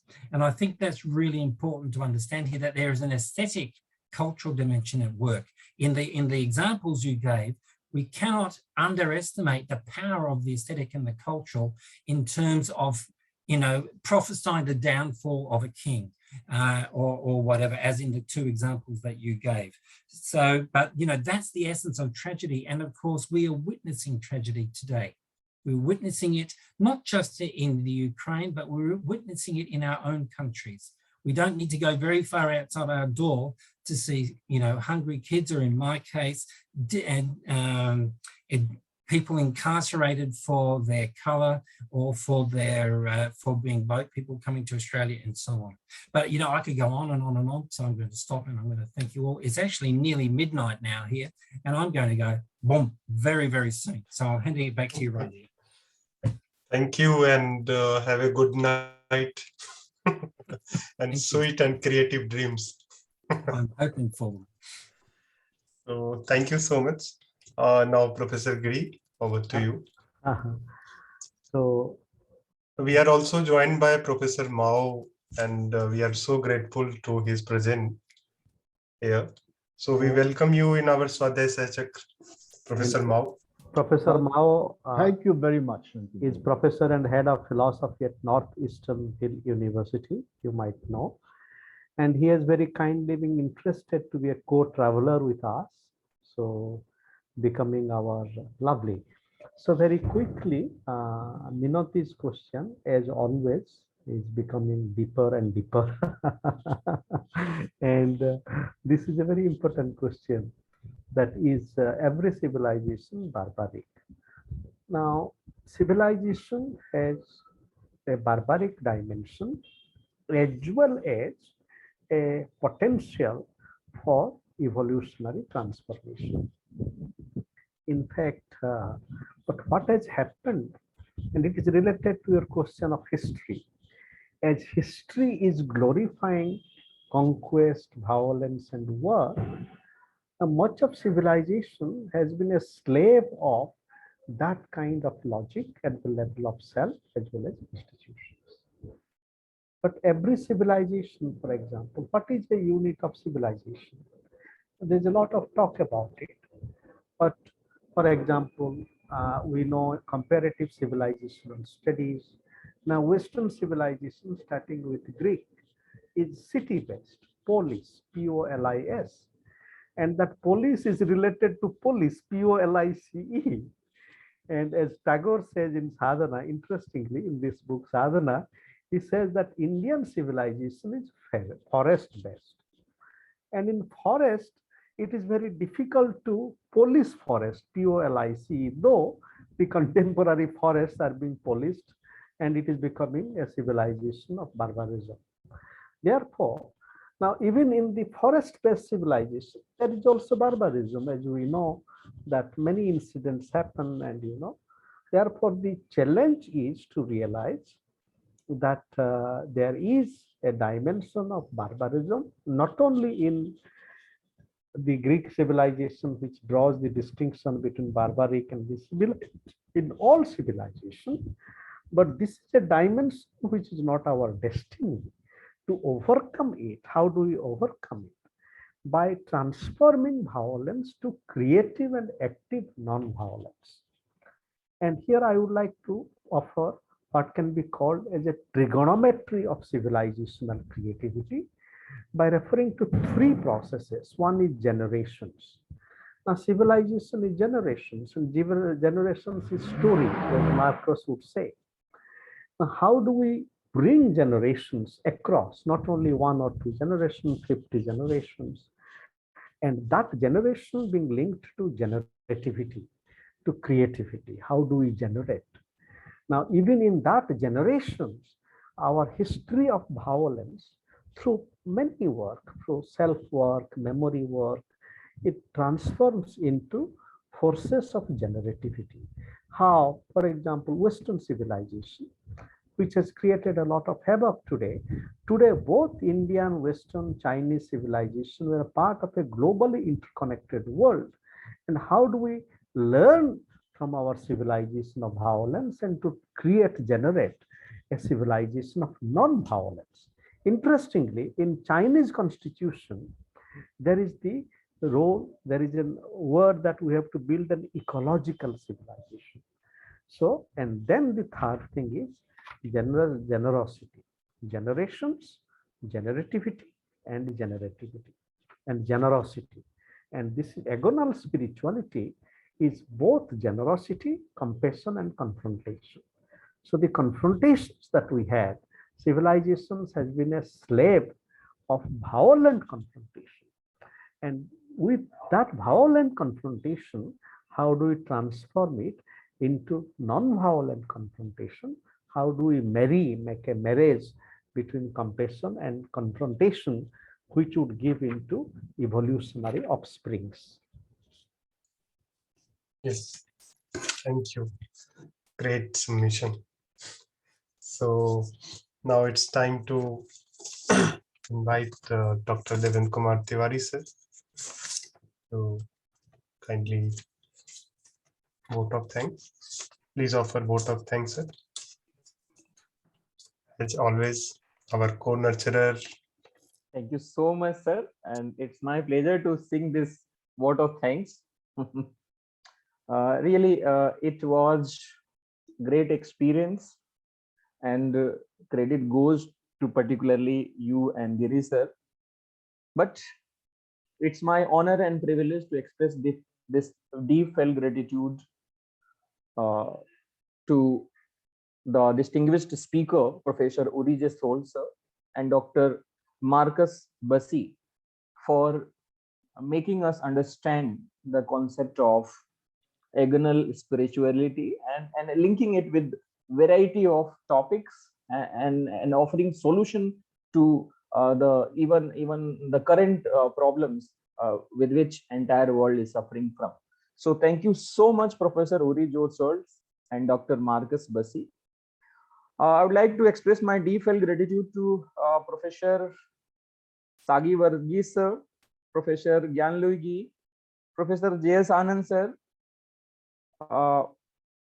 Professor Mao for being an active discussant and expressing your deep questions and elaborated thoughts, which made this webinar lively. So thank you, these distinguished discussants. I would like to express my deep felt gratitude to Minati Pradhanji for raising such a relevant question and presenting your opinion. So thank you so much, ma'am. I would like to express my deep felt gratitude to Professor Anand Giri sir for being the moderator and sailing this boat of co-learning. So thank you so much, sir. Last but not the least, I'd like to express my deep felt gratitude to Professor Randhir Gautam for planning, executing, and making us available such a nice platform where we get information related to all the aspect of study. So thank you so much, sir. My deep felt gratitude and sincere thanks to all the participants from all over the world for making this program successful, because without active participation and audience, we cannot think of organizing such kind of events. So thank you all the sincere participants. That's it. Namaste. Thank you. Namaste. Thank Thank you. Namaste. So thank you. Thank you, sir.